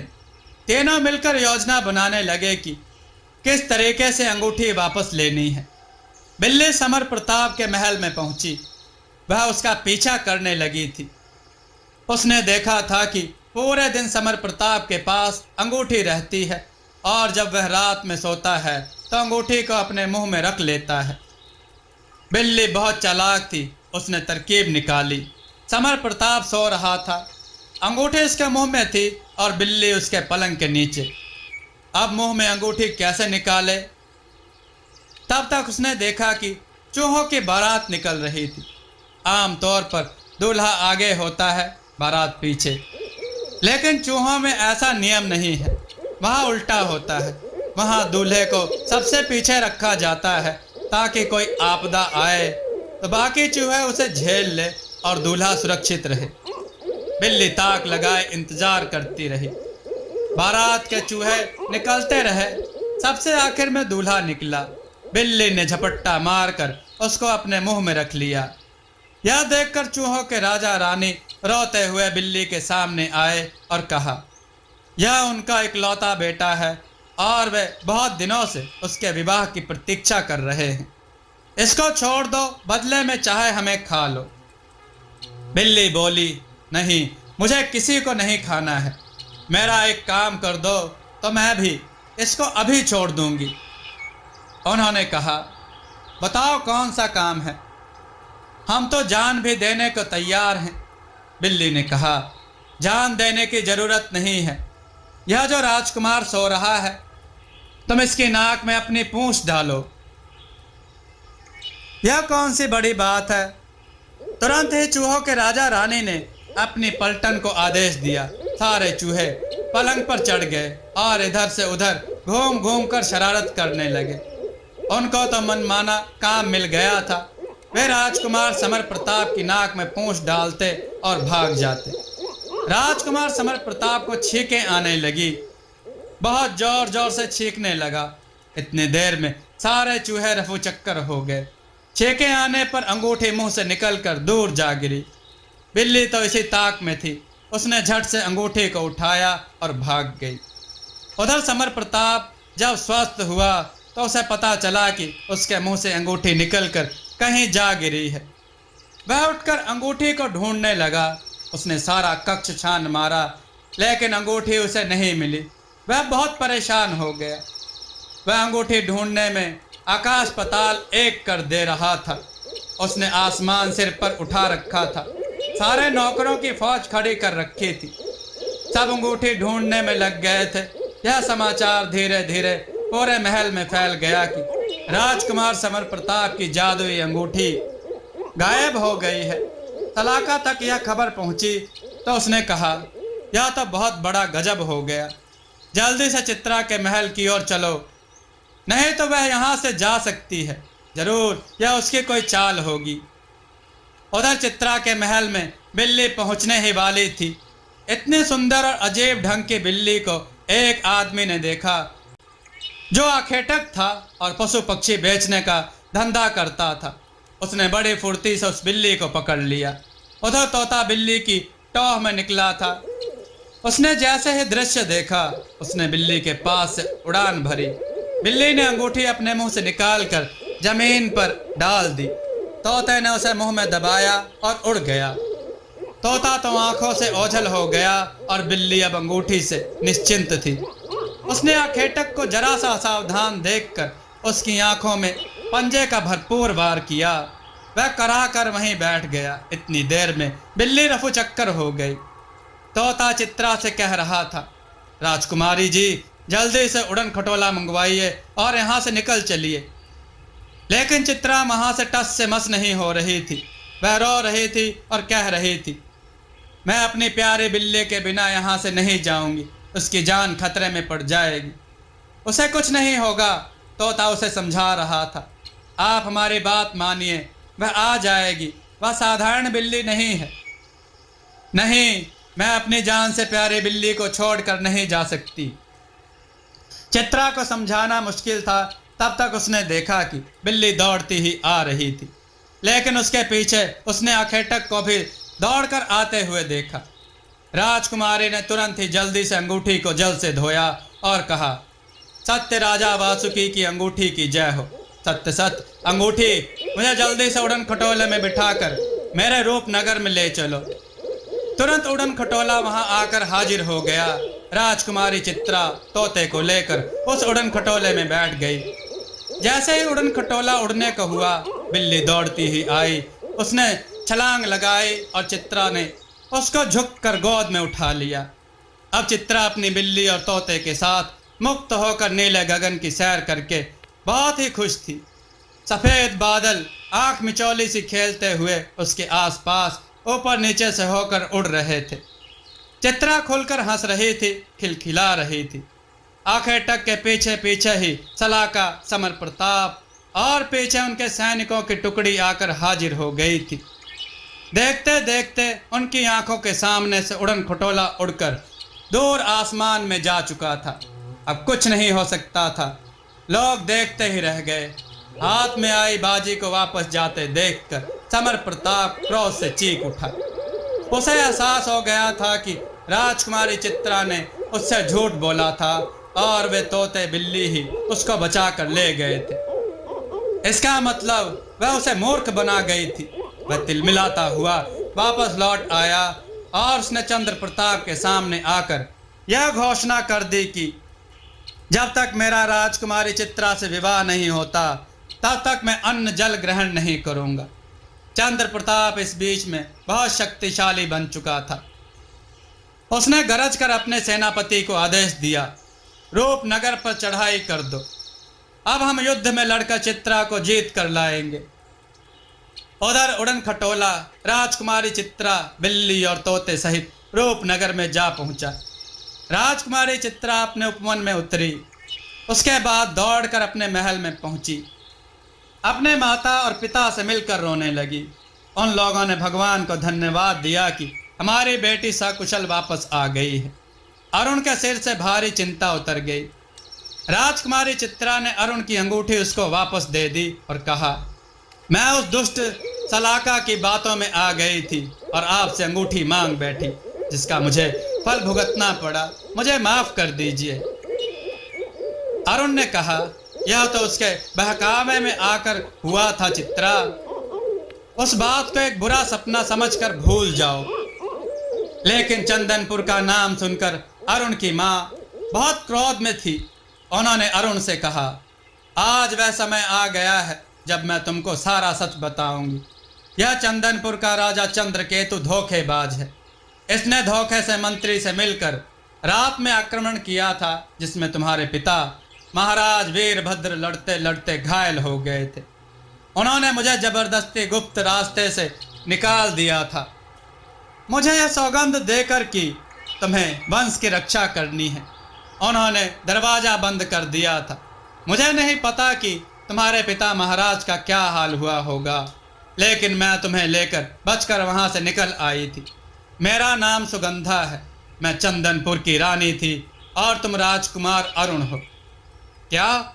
यह बात सुनकर चित्रकेतु और लेखमती बहुत प्रसन्न हो गए। वे दोनों कहने लगे, मुझे तो पहले दिन से ही लग रहा था कि यह कोई साधारण युवक नहीं है। इसके चेहरे पर राजकुमारों जैसा तेज था, उन्हीं की तरह प्रतिभा थी। चित्रकेतु ने कहा, चंद्रकेतु दुष्ट प्रवृत्ति का धोखेबाज है। उसी का बेटा समर प्रताप है। यह मानेगा नहीं। अपनी सेना को तैयार रहने का आदेश दो। चित्रकेतु के संचालन में अरुण ने अपनी सेना को तैयार किया। चित्रकेतु की आशंका सच निकली। चंदनपुर से एक दूत आ गया और उसने कहा कि राजकुमारी चित्रा को हमारे हवाले कर दो, वरना हम आपके राज्य पर आक्रमण करेंगे और राजकुमारी को छीन कर ले जाएंगे। अरुण ने क्रोध में कहा, आक्रमण तो हम खुद ही करेंगे। उसके बाद एक भारी सैन्य दल के साथ राजा चित्रकेतु और अरुण चंदनपुर की ओर चल दिए। चंदनपुर की सीमा पर आकर उन्होंने अपना डेरा डाल दिया। चंदनपुर का चिर दुश्मन माधवनगर का राजा विक्रम सिंह भी आकर रूपनगर के अरुण और चित्रकेतु से मिल गया। यह वही माधवनगर था जहां अरुण का पूरा बचपन बीता था। अब एक भयंकर युद्ध शुरू हो गया। यह युद्ध कई दिनों तक चला, लेकिन रूपनगर की सेना चंदनपुर की सेना पर भारी पड़ रही थी। उन्होंने चंदनपुर की सेना को बुरी तरह से परास्त किया और अरुण महल में घुस गया। चंद्र प्रताप महल में छिप गया था। उसको ढूंढते हुए अरुण जब महल के शयन कक्ष में पहुंचा तो उसी में उसने चंद्र प्रताप को छुपे हुए पाया। उसे गिरफ्तार कर लिया गया। इसके बाद जब वह बाहर आया तो हाथ में तलवार लेकर समर प्रताप सामने आ गया।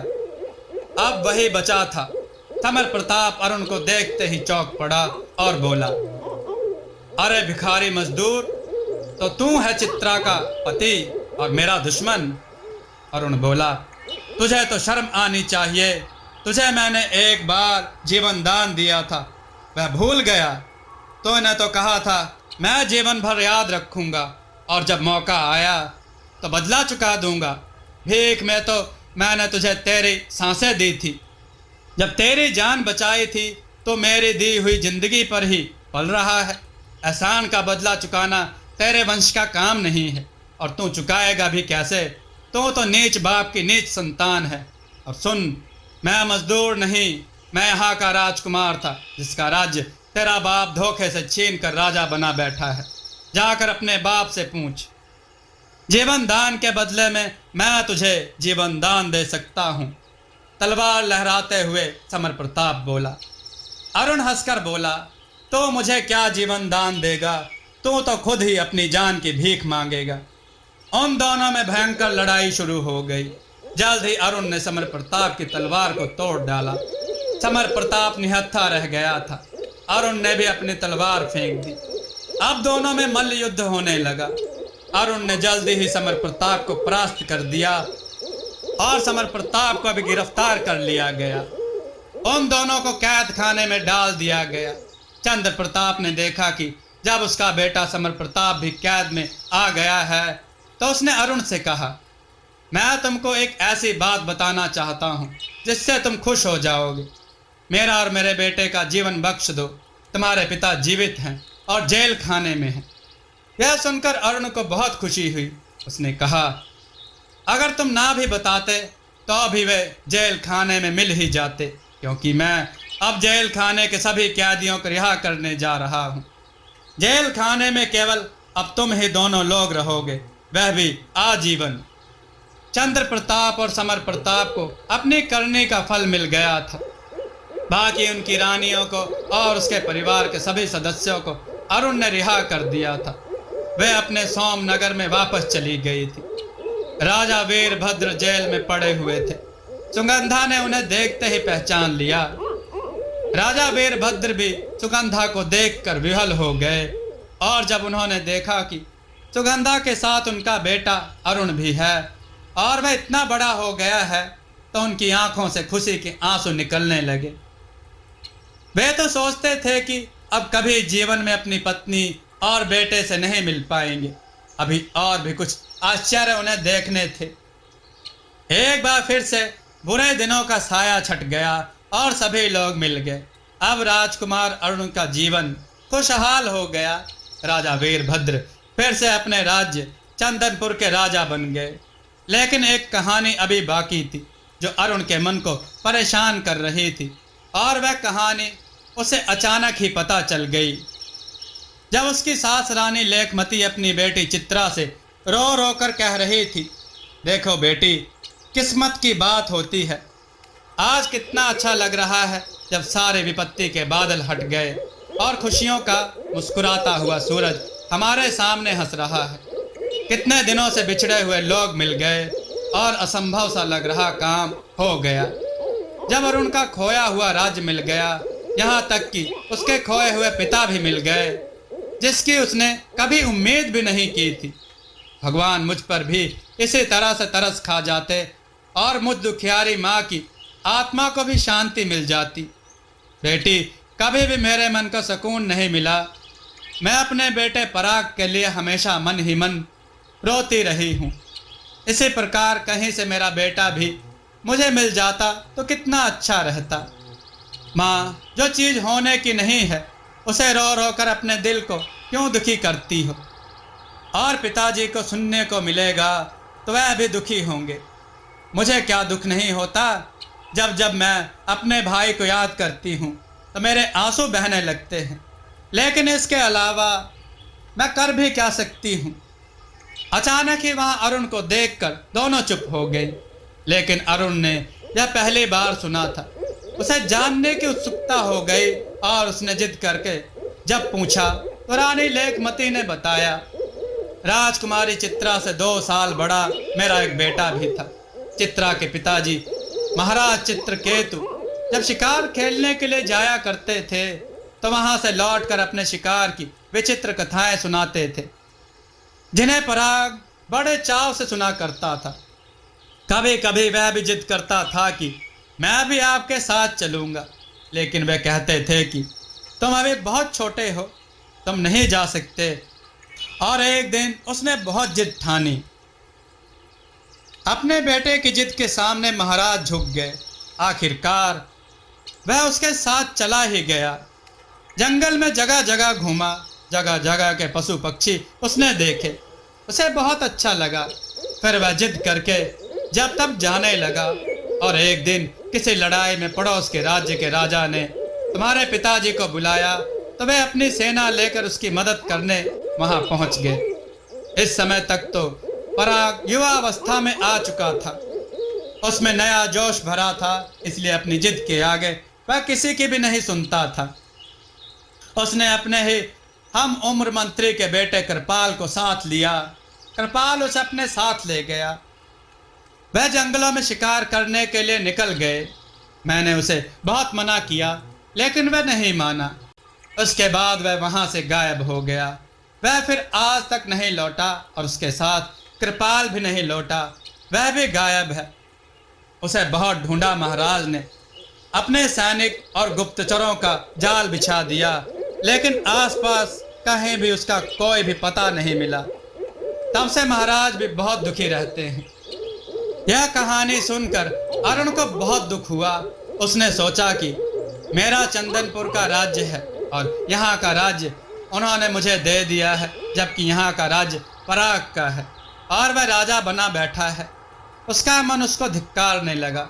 उसने सोचा अगर पराग जीवित है तो वह उसको ढूंढ कर लाएगा और अपने माता पिता के समान सास ससुर को उनका बेटा लौटाकर उन्हें मानसिक सुख देगा। इस तरह से उनका उत्तराधिकारी भी मिल जाएगा। लेकिन अरुण ने उन्हें कोई आश्वासन नहीं दिया और वह वहां से चला गया। अरुण अब एक नए अभियान पर निकल पड़ा और वह अभियान था पराग को खोजने का। उसने राजा चित्रकेतु से एक दिन कहा, पिताजी, आपने तो शिकार के लिए यहाँ के बहुत से जंगल देखे हैं, एक दिन मुझे भी शिकार के लिए ले चलिए ना। चित्रकेतु ने उदासीनता से कहा, बेटा, मेरा शिकार राजपाट सबसे चित्त उचट गया है। मेरे मन में वैराग्य उत्पन्न हो रहा है, इसलिए तो मैंने अपना राजपाट तुम्हें सौंप दिया, वरना मैं खुद ही राजा नहीं बना बैठा होता। लेकिन फिर भी आप मुझे एक बार वह स्थान दिखा दीजिए जहां पर आप शिकार खेलने के लिए जाया करते थे। अरुण ने जिद की। ठीक है, बेमन से ही सही राजा चित्रकेतु पराग के साथ चलने के लिए तैयार हो गए। उन्होंने मंत्री कृपा निधान को आदेश दिया, एक सशस्त्र दल बल सजाकर तैयारी करो, हम शिकार के लिए जाएंगे। इतने सालों के बाद राजा शिकार के लिए जाएंगे, यह सुनते ही एक हर्ष की लहर दौड़ गई। राजा की उदासीनता को सब जानते थे। खुद मंत्री कृपा निधान भी तो अपने बेटे कृपाल के कारण दुखी रहता था। राजा की आज्ञा को मानकर एक बड़ा दल बल शिकार के लिए तैयार हुआ और रवाना हो गया। अरुण के लिए यह एक नया अनुभव था।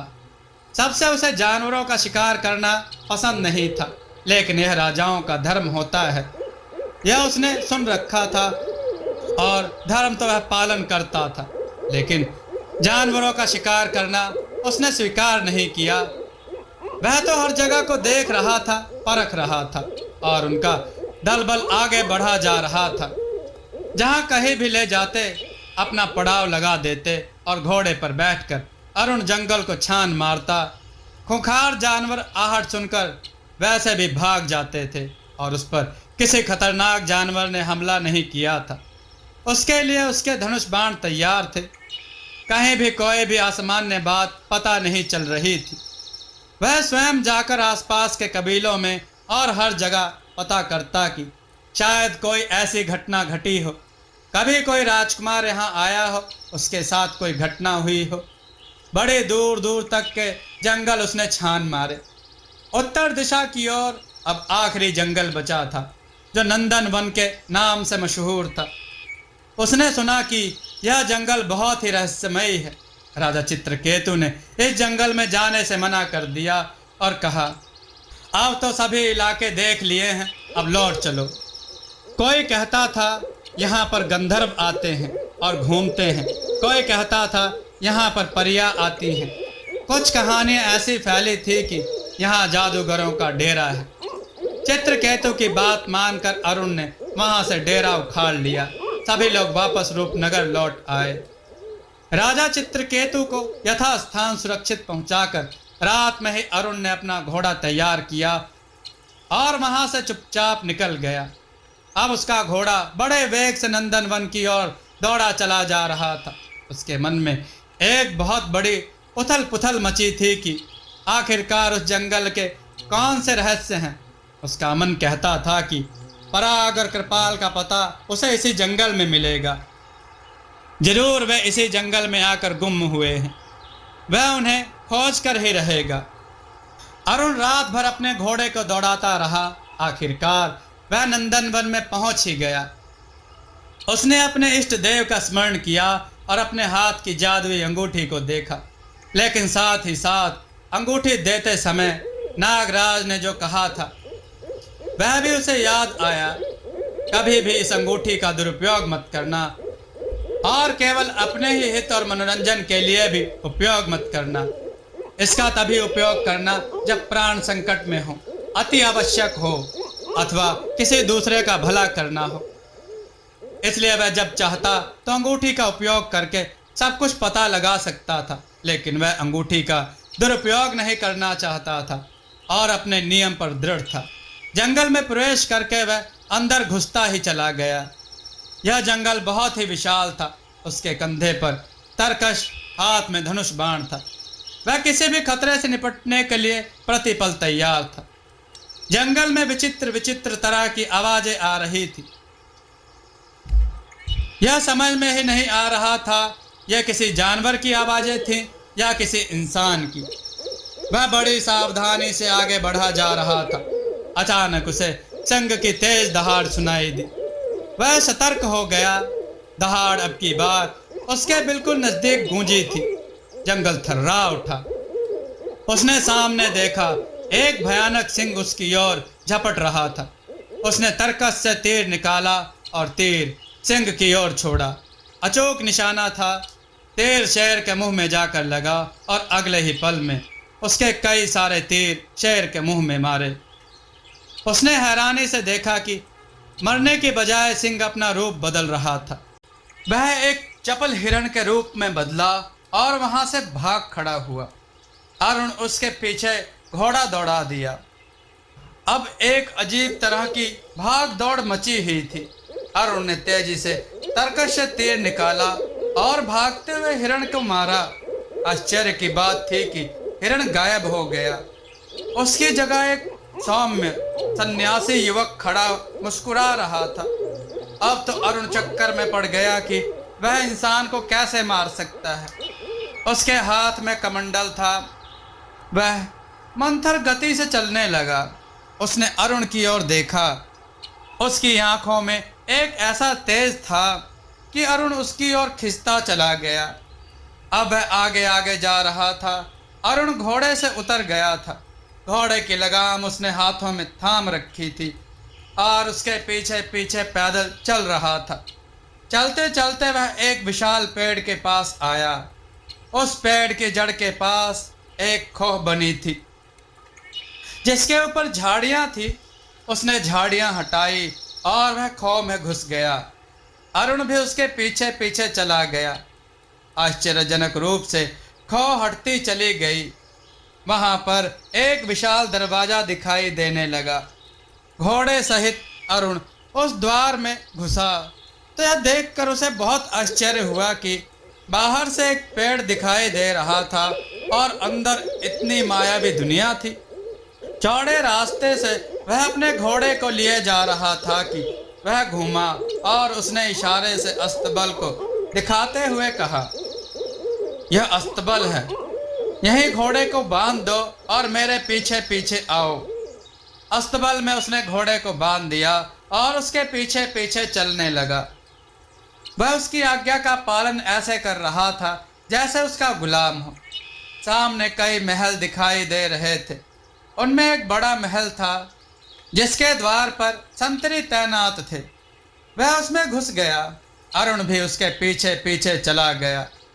एक विशाल कक्ष में उसकी तरह कई लोग बैठे हुए थे। उसे देखकर वे लोग अपने हाथ से माथे को ठोकने लगे, अपनी छाती पीटने लगे जैसे मातम मना रहे हो। अरुण को समझ में आ गया वे ऐसा प्रदर्शित कर रहे हैं कि उसके आने से उन्हें दुख हो रहा है। अरुण घूमा और यह देखकर दंग रह गया कि सन्यासी की जगह भयानक शक्ल का एक आदमी खड़ा था जो बहुत ही कुरूप लग रहा था। वह जोर जोर से भयानक अट्टहास करने लगा और कहा, आज बड़े अच्छे मुहूर्त में निकला था जो तू मेरे पंजे में फंस गया है। तू नहीं जानता तूने मेरा कितना बड़ा उपकार किया है। मेरे अधूरे काम को पूरा करने के लिए तू आ गया। कौन सा अधूरा काम? अरुण ने पूछा। मैं एक महायज्ञ कर रहा हूँ। यह तांत्रिक क्रिया के अंतर्गत आता है। मेरा नाम कपालिक है, कई शक्तियां मेरे वश में हैं। जैसे राजाओं में महाराज और राजाओं को जीतकर चक्रवर्ती बनता है, वैसे ही मैं भी चक्रवर्ती बनना चाहता हूँ। और सब धरती के राजाओं को तो मैं जीत लूँगा, चींटी की तरह मसल दूंगा। लेकिन इसमें सबसे बड़ा रोड़ा है गंधर्व नगर का राजा। वह मुझे हर बार परास्त कर देता है। क्यों? गंधर्व नगर के राजा से तुम्हारा क्या मतलब है? बहुत बड़ा मतलब है। अब पता चलेगा तुम्हें। पता है, तुम्हारी पत्नी चित्रा गंधर्व राज की पूर्व जन्म की बेटी यानी राजकुमारी है। वह श्राप बस एक जन्म के लिए मनुष्य का जीवन जीने के लिए दंडित हुई है। उसने नियम तोड़कर अपने पिता की इच्छा के विपरीत एक गंधर्व से विवाह किया था, जिसके फलस्वरूप उसने दोनों को दंड दिया था। उसने मनुष्य के रूप में जन्म लिया और वह गंधर्व जानते हो कौन था? कौन? वह गंधर्व तुम हो। तुमने मनुष्य के रूप में जन्म लिया। एक जन्म के लिए तुम्हें मनुष्य का जीवन जीना पड़ेगा, लेकिन तुमने हमारा काम बना दिया। अब जबकि तुम दोनों सजा भोग चुके हो, तो गंधर्व राज को नियम के अनुसार अब तुम्हें अपना जमाता स्वीकार करना पड़ेगा। इसलिए तुम और चित्रा दोनों गंधर्व राजा के बेटी दामाद हुए। अब तुम हमारे पंजे में आए हो। मेरे एक तीर से दो शिकार होंगे। एक तो गंधर्व राज तुम्हें बचाने के लिए घुटनों के बल दौड़ता आएगा, दूसरा मेरे 101 राजकुमार तुम्हें मिलाकर पूरे हो गए, जिनकी मैं बलि दूंगा। वैसे 101 राजकुमार की बलि तो मैं पहले ही दे चुका होता, लेकिन यह रूपनगर का राजकुमार पराग मुझे धोखा देकर भाग गया। बहुत बुरी तरह से अरुण चौंका। वह कैसे तुम्हें धोखा दे सकता है? वह तो एक साधारण इंसान है। दिन में मेरी शक्तियां कमजोर हो जाती हैं। वह मेरी गतिविधि को देखता रहा। उसने मेरे 2-1 मंत्र सीख लिए। वह ज्यादा चालाक था। उसने जाल तोड़कर भागने का तो साधन कर लिया, लेकिन अपने रूप में नहीं आ पाया। अपने रूप में? हाँ, मेरा मतलब है मैं जरूरत पड़ने पर सबका भेष बदल देता हूँ, ताकि वे भाग ना सके, और भाग भी जाएं तो फिर अपने वास्तव रूप में आ ना सके। यहीं पर मैंने एक राजकुमारी कैद की थी। मैं उसको अपनी रानी बनाना चाहता था। वह दुष्ट उसको भी ले भागा, लेकिन कोई चिंता की बात नहीं, वे उसी भेष में रहेंगे। यहाँ चारों तरफ मेरे जादू का जाल है, जिसे तोड़कर बाहर निकलने की जो भी कोशिश करेगा वह पछताएगा। आज मेरा महायज्ञ पूरा होगा। कपालिक अपने नशे में चोर हंसता हुआ बाहर निकल गया। अरुण ने चारों तरफ देखा। वे लोग वहां बैठे हुए थे। उनसे अरुण ने बातें करनी शुरू कर दी और उनसे पूछा कि वे लोग कौन हैं। सब अपना अपना परिचय दे रहे थे। कोई कह रहा था मैं अमुक राज्य का राजकुमार हूँ, कोई कहता मैं उस देश का राजकुमार हूँ, कोई कहता मैं वहाँ का राजकुमार हूँ। सभी किसी न किसी बहाने से यहाँ आकर फंसे थे। कोई तो इस चालबाज हिरण के पीछे पीछे आया था। कपालिक भांति भांति के भेष बनाकर आसपास घूमकर उन्हें इस सुंदर वन में लाता था। अरुण ने पूछा, पराग को कौन जानता है? तभी उनमें से कृपाल बोला, मैं पराग के साथ आया था। हम इस दुष्ट कपालिक के चक्कर में फंस गए थे। अगर इससे बचने का कोई उपाय नहीं सोचा तो हम सबको आज ही बलि चढ़ा देगा। कृपाल ने डर कर कहा। सब लोगों के चेहरे डर के कारण पीले पड़ गए थे, क्योंकि उनकी यह आखिरी रात थी। अभी तक तो उनको इंतजार था कि उसके 101 राजकुमार पूरे नहीं हुए थे, लेकिन अरुण के आने से आज वह संख्या पूरी हो गई थी। अगर बाहर निकल गए तो हमारा रूप बदल जाएगा, कृपाल ने अरुण को बताया। एक दिन मैं सोने का नाटक कर रहा था। मैं दिन में कपालिक की शक्ति देखना चाहता था। एक आदमी बाहर निकला था तो वह चिड़िया बन गया। कपालिक उसे पकड़कर वापस ले आया था। चिड़िया बनने के बाद उसे होश भी नहीं आ रहा था। फिर कपालिक ने उसके ऊपर जल छिड़का था। उसने एक कलश में रखे हुए जल को बताया। उसके बाद वह चिड़िया फिर से अपने रूप में आ गई थी। लेकिन एक और भी समस्या है। अगर कोई यहाँ से निकले और उसका भेष बदल जाएगा और हम जल लेंगे तो यह जल काम नहीं करेगा। हम लोगों के लिए यह तभी काम करेगा जब यह कपालिक मर जाएगा। अब ज्यादा समय नहीं बचा था। अरुण इस बात का सोच विचार करने लगा।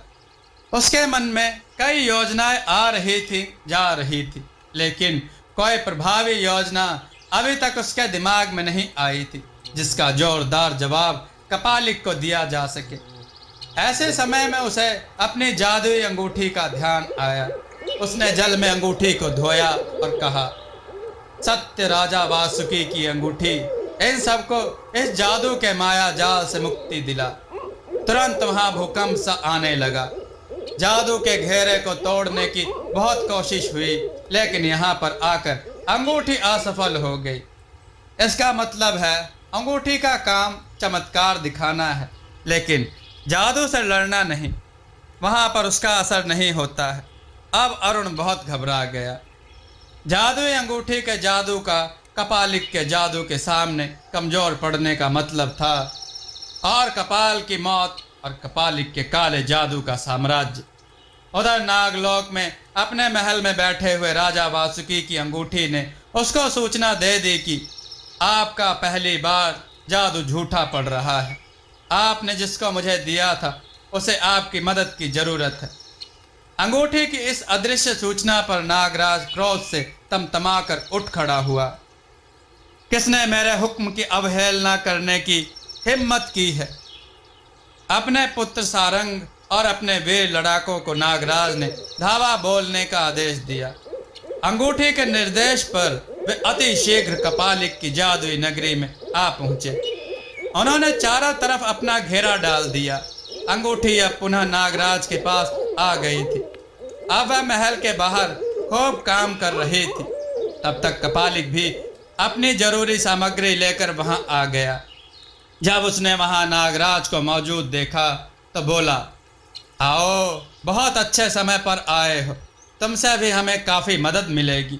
नागराज ने फुफकार कर कहा, मेरे आने से तो तेरी मौत निश्चित हो गई है। तुझे मदद क्या मिलेगी? वह तो मालूम पड़ेगा, कपालिक ने अट्टहास करते हुए कहा। कपालिक और नागराज का वहां पर भयानक युद्ध छिड़ गया। नागराज ने अपनी फूंक मारी जिससे लपटें निकली। वे चारों तरफ घूम घूम कर कपालिक के जादू को जलाने लगी। कपालिक ने फूंक मारी तो पानी की फुहार निकली, अब लपटों को बुझाने लगी। नागराज ने अपना एक मंत्र पढ़कर जो फूंक मारी तो सैकड़ों आरियां एक साथ निकली। वे चारों तरफ घूम घूम कर कपालिक के जादू की तरंगों को काटने लगी। कपालिक ने यह देखा तो वह गुस्से से कांपने लगा। उसने अपनी मायावी शक्ति से सशस्त्र सैनिकों की फौज तैयार कर दी। वे चारों तरफ आग्नेय नेत्रों से घूमते हुए घातक हथियारों से वार करने लगे। नागराज, सारंग और उनके धुरंधर सैनिक अपनी संपूर्ण शक्तियां एकत्रित करके अपने हलाहल जहर के बगुले निकालकर हवा में छोड़ने लगे। वे बगुले हवा में लपकते चले जाते और उन सैनिकों के मुंह में हवा के साथ प्रवेश कर जाते। पलक झपकते ही कपालिक के सभी सशस्त्र सैनिक घातक हलाहल की लपेट में आकर ढेर हो गए। खुद कपालिक भी जहर के असर में बेहोश होने लगा। उसने अपनी संजीवनी शक्ति का उपयोग किया। अब उसके पास यही एकमात्र सबसे बड़ी शक्ति थी जो उसकी ताकत को दुगना करती थी। अब कपालिक की खुद की जीवन शक्ति नष्ट हो रही थी। अपनी संजीवनी शक्ति का उपयोग करके वह एक साधारण मानव ही रह सकता था। इसी समय वह कमजोर पड़ा तो नागराज ने सबको बाहर आने के लिए कहा। सभी एक साथ बाहर की ओर भागे, लेकिन यह क्या, बाहर आते ही सभी राजकुमार हिरण बन गए। कपालिक के जादू की तरंगे अभी टूटी नहीं थी। इसके बारे में नागराज को कुछ भी नहीं पता था, लेकिन अरुण को तो पता था। वह चिल्लाता ही रह गया था, लेकिन जान बचाने के चक्कर में उसकी किसी ने नहीं सुनी थी। अरुण को अब बहुत निराशा हुई। उसे लगा कि उसका सारा परिश्रम बेकार गया। अब उन सभी राजकुमारों को उनके रूप में लाना मुश्किल पड़ जाएगा। उसने दौड़कर महल के दरवाजे पर आकर जोर से चिल्लाकर कहा, कोई भी जंगल में तितर बितर मत होना, सभी लोग इकट्ठे रहना, तब कुछ ना कुछ हो भी सकता है। नागराज और कपालिक ने भी यह बात सुनी, लेकिन कपालिक दो तरफ से घिरा हुआ था। अगर वह इन हिरणों को इकट्ठा करता तो नागराज उस पर भारी पड़ जाता।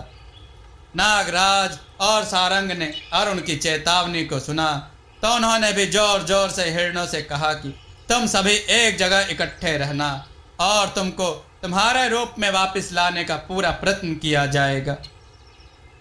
राजकुमारों का रूप बेशक हिरणों का हो गया था, लेकिन बात तो वे समझ सकते थे। उन लोगों ने मशवरा किया और वे उस युद्ध स्थल से हटकर दूर एक सुरक्षित स्थान पर जाकर छिप गए। अरुण महल से निकलकर बाहर नहीं आया। उसे पता था कि अगर वह भी बाहर निकल जाएगा तो वह भी किसी जानवर के भेष में हो जाएगा और फिर कुछ नहीं कर सकेगा। वह उस जल के कलश को थामे हुए था कि जैसे ही उसका जादू टूटे वैसे ही वह बाहर निकल जाए। अब नागराज को भी समझ में आ गया था कि जैसे भी हो इस कपालिक को मारना आवश्यक है।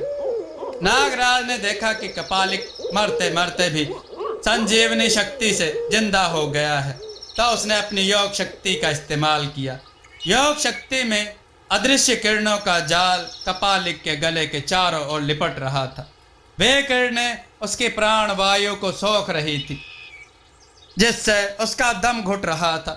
कपालिक की सारी शक्तियां क्षीण हो चुकी थी, वैसे भी उसकी शक्तियां दिन में कमजोर पड़ जाती थी। अब इतनी भयानक लड़ाई में उसकी बहुत सी शक्तियां प्रयुक्त होकर नष्ट हो गई थी। धीरे धीरे उसकी शक्ति खत्म होती गई और कपालिक मरकर गिर पड़ा। उसके मरते ही चमत्कार हो गया। वहां बना हुआ महल, अस्तबल, सब कुछ हवा हो गया। अब वहां कुछ भी नहीं था। वह मायावी खो भी गायब थी। अरुण का घोड़ा पेड़ के नीचे खड़ा हुआ था। अब महल की जगह तमाम पेड़ ही पेड़ थे। अरुण के हाथ में जल का कलश था। अरुण ने नागराज को बहुत धन्यवाद दिया और कहा कि आपने हमारे संकट के समय में रक्षा की है। नागराज ने कहा, आपने भी हमारे इकलौते पुत्र की रक्षा की थी। हम मनुष्य जाति के नहीं हैं, इसलिए हम किए गए उपकार को मानते हैं। नागराज ने वह अंगूठी फिर से अरुण को दे दी और कहा, हम तुम्हारी ईमानदारी और सेवा भावना से बहुत प्रसन्न हैं। इस अंगूठी का हमेशा परोपकार के लिए इस्तेमाल करना, तभी यह प्रभावी रहेगी। कभी कोई संकट पड़े तो मुझे अवश्य बुलाना। जैसी आपकी आज्ञा, अरुण ने नमस्कार करके कहा। नागराज अपने सैनिकों और अपने पुत्र सारंग के साथ वहां से चले गए। अरुण ने अब हिरणों को ढूंढना शुरू किया। जल्दी ही वे सब एक झुरमुट में मिल गए। अरुण ने उन सब के ऊपर कलश का जल छिड़का। सब चमत्कृत रह गए। जिसके ऊपर जल पड़ा वह एक बार धुएं के बादल में घिर जाता और उसका रूप बदल जाता। सब अपने वास्तविक रूप में आ गए। अरुण की शत शत से प्रशंसा करते हुए सभी राजकुमार अपने अपने राज्यों में चले गए। उन्होंने तो कभी उम्मीद भी नहीं की थी कि उन्हें दोबारा अपने राज्य में जाने को मिलेगा। खुली हवा में सांस लेकर वे बहुत ही स्वच्छंद और आनंदित महसूस कर रहे थे। अब अरुण भी कृपाल के साथ अपने नगर की ओर चल पड़ा। जल का कलश कृपाल ने अपने साथ ले लिया था। अरुण को एक ही दुख था कि उसे पराग कहीं नहीं मिला था। बेशक उसे पराग नहीं मिला था, लेकिन पराग की जगह उसने 101 राजकुमारों को और कृपाल को मुक्त कराया था। यह कोई कम नहीं था। लंबी और थकान भरी यात्रा के बाद अरुण वापस रूपनगर में आ गया। अचानक उसके गायब हो जाने से सभी बहुत परेशान थे।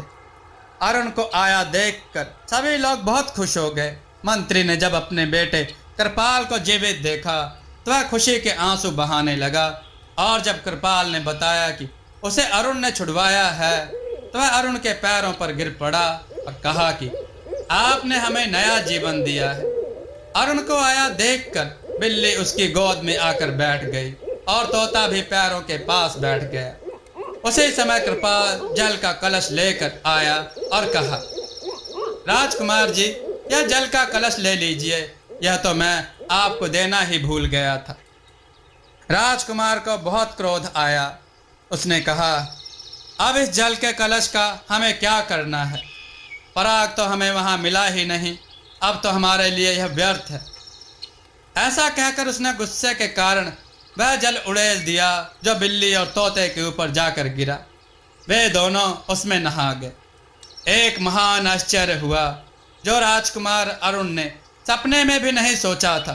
धुएं के दो गुब्बार उठे और आंखें मलते हुए अरुण ने देखा कि तोते की जगह पर वहां एक खूबसूरत राजकुमार खड़ा था और बिल्ली की जगह पर अत्यंत रूपसी राजकुमारी।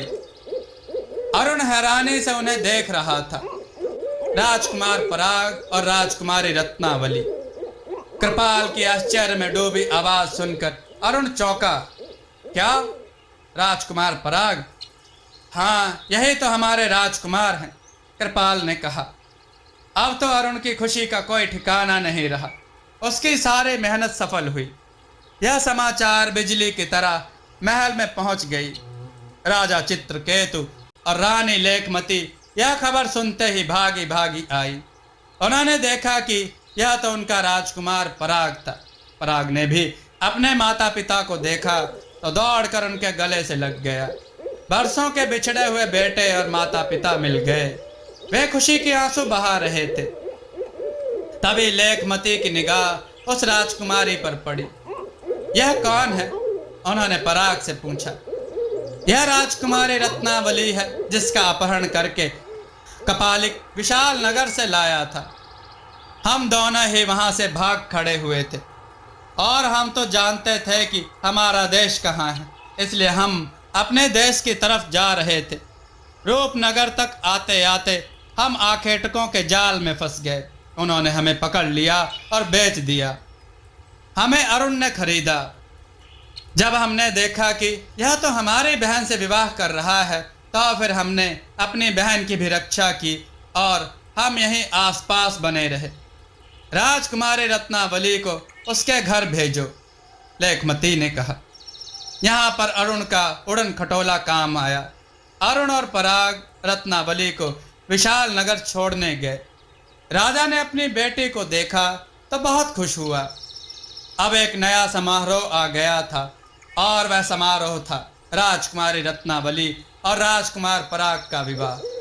यह विवाह इतने धूमधाम से हुआ कि सब लोग देखते रह गए। रूपनगर से जो बारात सजकर विशाल नगर में गई, उसकी साज सज्जा देखकर लोग दंग रह गए थे। राजकुमारी रत्नावली रानी बनकर रूपनगर में आ गई। एक बार फिर से सुखद वातावरण बन गया था। अरुण के दिल को सुकून था कि उसने चित्रकेतु को उनका उत्तराधिकारी लौटा दिया है। चित्रकेतु इतने गदगद थे कि वे कुछ कह नहीं पा रहे थे और अरुण की ओर केवल आभार भरे नेत्रों से देखकर उसकी ओर हाथों को ही जोड़ा। बड़े धूमधाम से पराग का राज्याभिषेक हुआ। पराग रूपनगर का राजा बन गया। अरुण चित्रा को लेकर अपने राज्य चंदनपुर में आ गया। चलते समय पर रानी लेखमती और चित्रकेतु की आंखों में आंसू भरे थे। भावभीनी विदाई देते हुए उन्होंने सुगंधा से कहा, आपने तो हमारा उद्धार ही कर दिया। आती जाती रहना, आपकी बहुत याद आएगी। अवश्य, इतने दिन यहाँ रहकर हमारा मन खुद भी यहाँ से जाने को नहीं हो रहा है, इसलिए हमारा जब मन नहीं मानेगा तो हम बहुत जल्दी यहाँ आ जाया करेंगे। उदास होने की जरूरत ही नहीं है। पलक झपकते ही हमारा उड़न खटोला हमें यहाँ पहुँचाने के लिए है ना। अरुण के इतना कहते ही सब लोग हंसने लगे। अरुण ने अपने उड़न खटोले को याद किया। उड़न खटोला आकर हाजिर हो गया। उस पर सभी लोग बैठ गए। थोड़ी ही देर में उड़न खटोला आंखों से ओझल हो गया। उड़न खटोले को हाथ हिलाकर विदाई देते हुए राजा चित्रकेतु, रानी लेखमती राजकुमार पराग और राजकुमारी रत्नावली अपने महल में वापस लौट गए। दोस्तों, आपको यह कथा कैसी लगी? अपने विचार और सुझाव कमेंट में जरूर दें। हमारी कथाओं को लाइक करें, हमारे चैनल को सब्सक्राइब करना न भूलें। हमारी कथाओं को शेयर जरूर करें जिससे लोगों को अच्छा ज्ञान प्राप्त हो। जय श्री राम भक्तों। बेहताल, तूने मेरे साथ धोखा किया है। तूने मुझे वहीं पहुंचा दिया जिस जंगल से मैं होकर जा रहा था।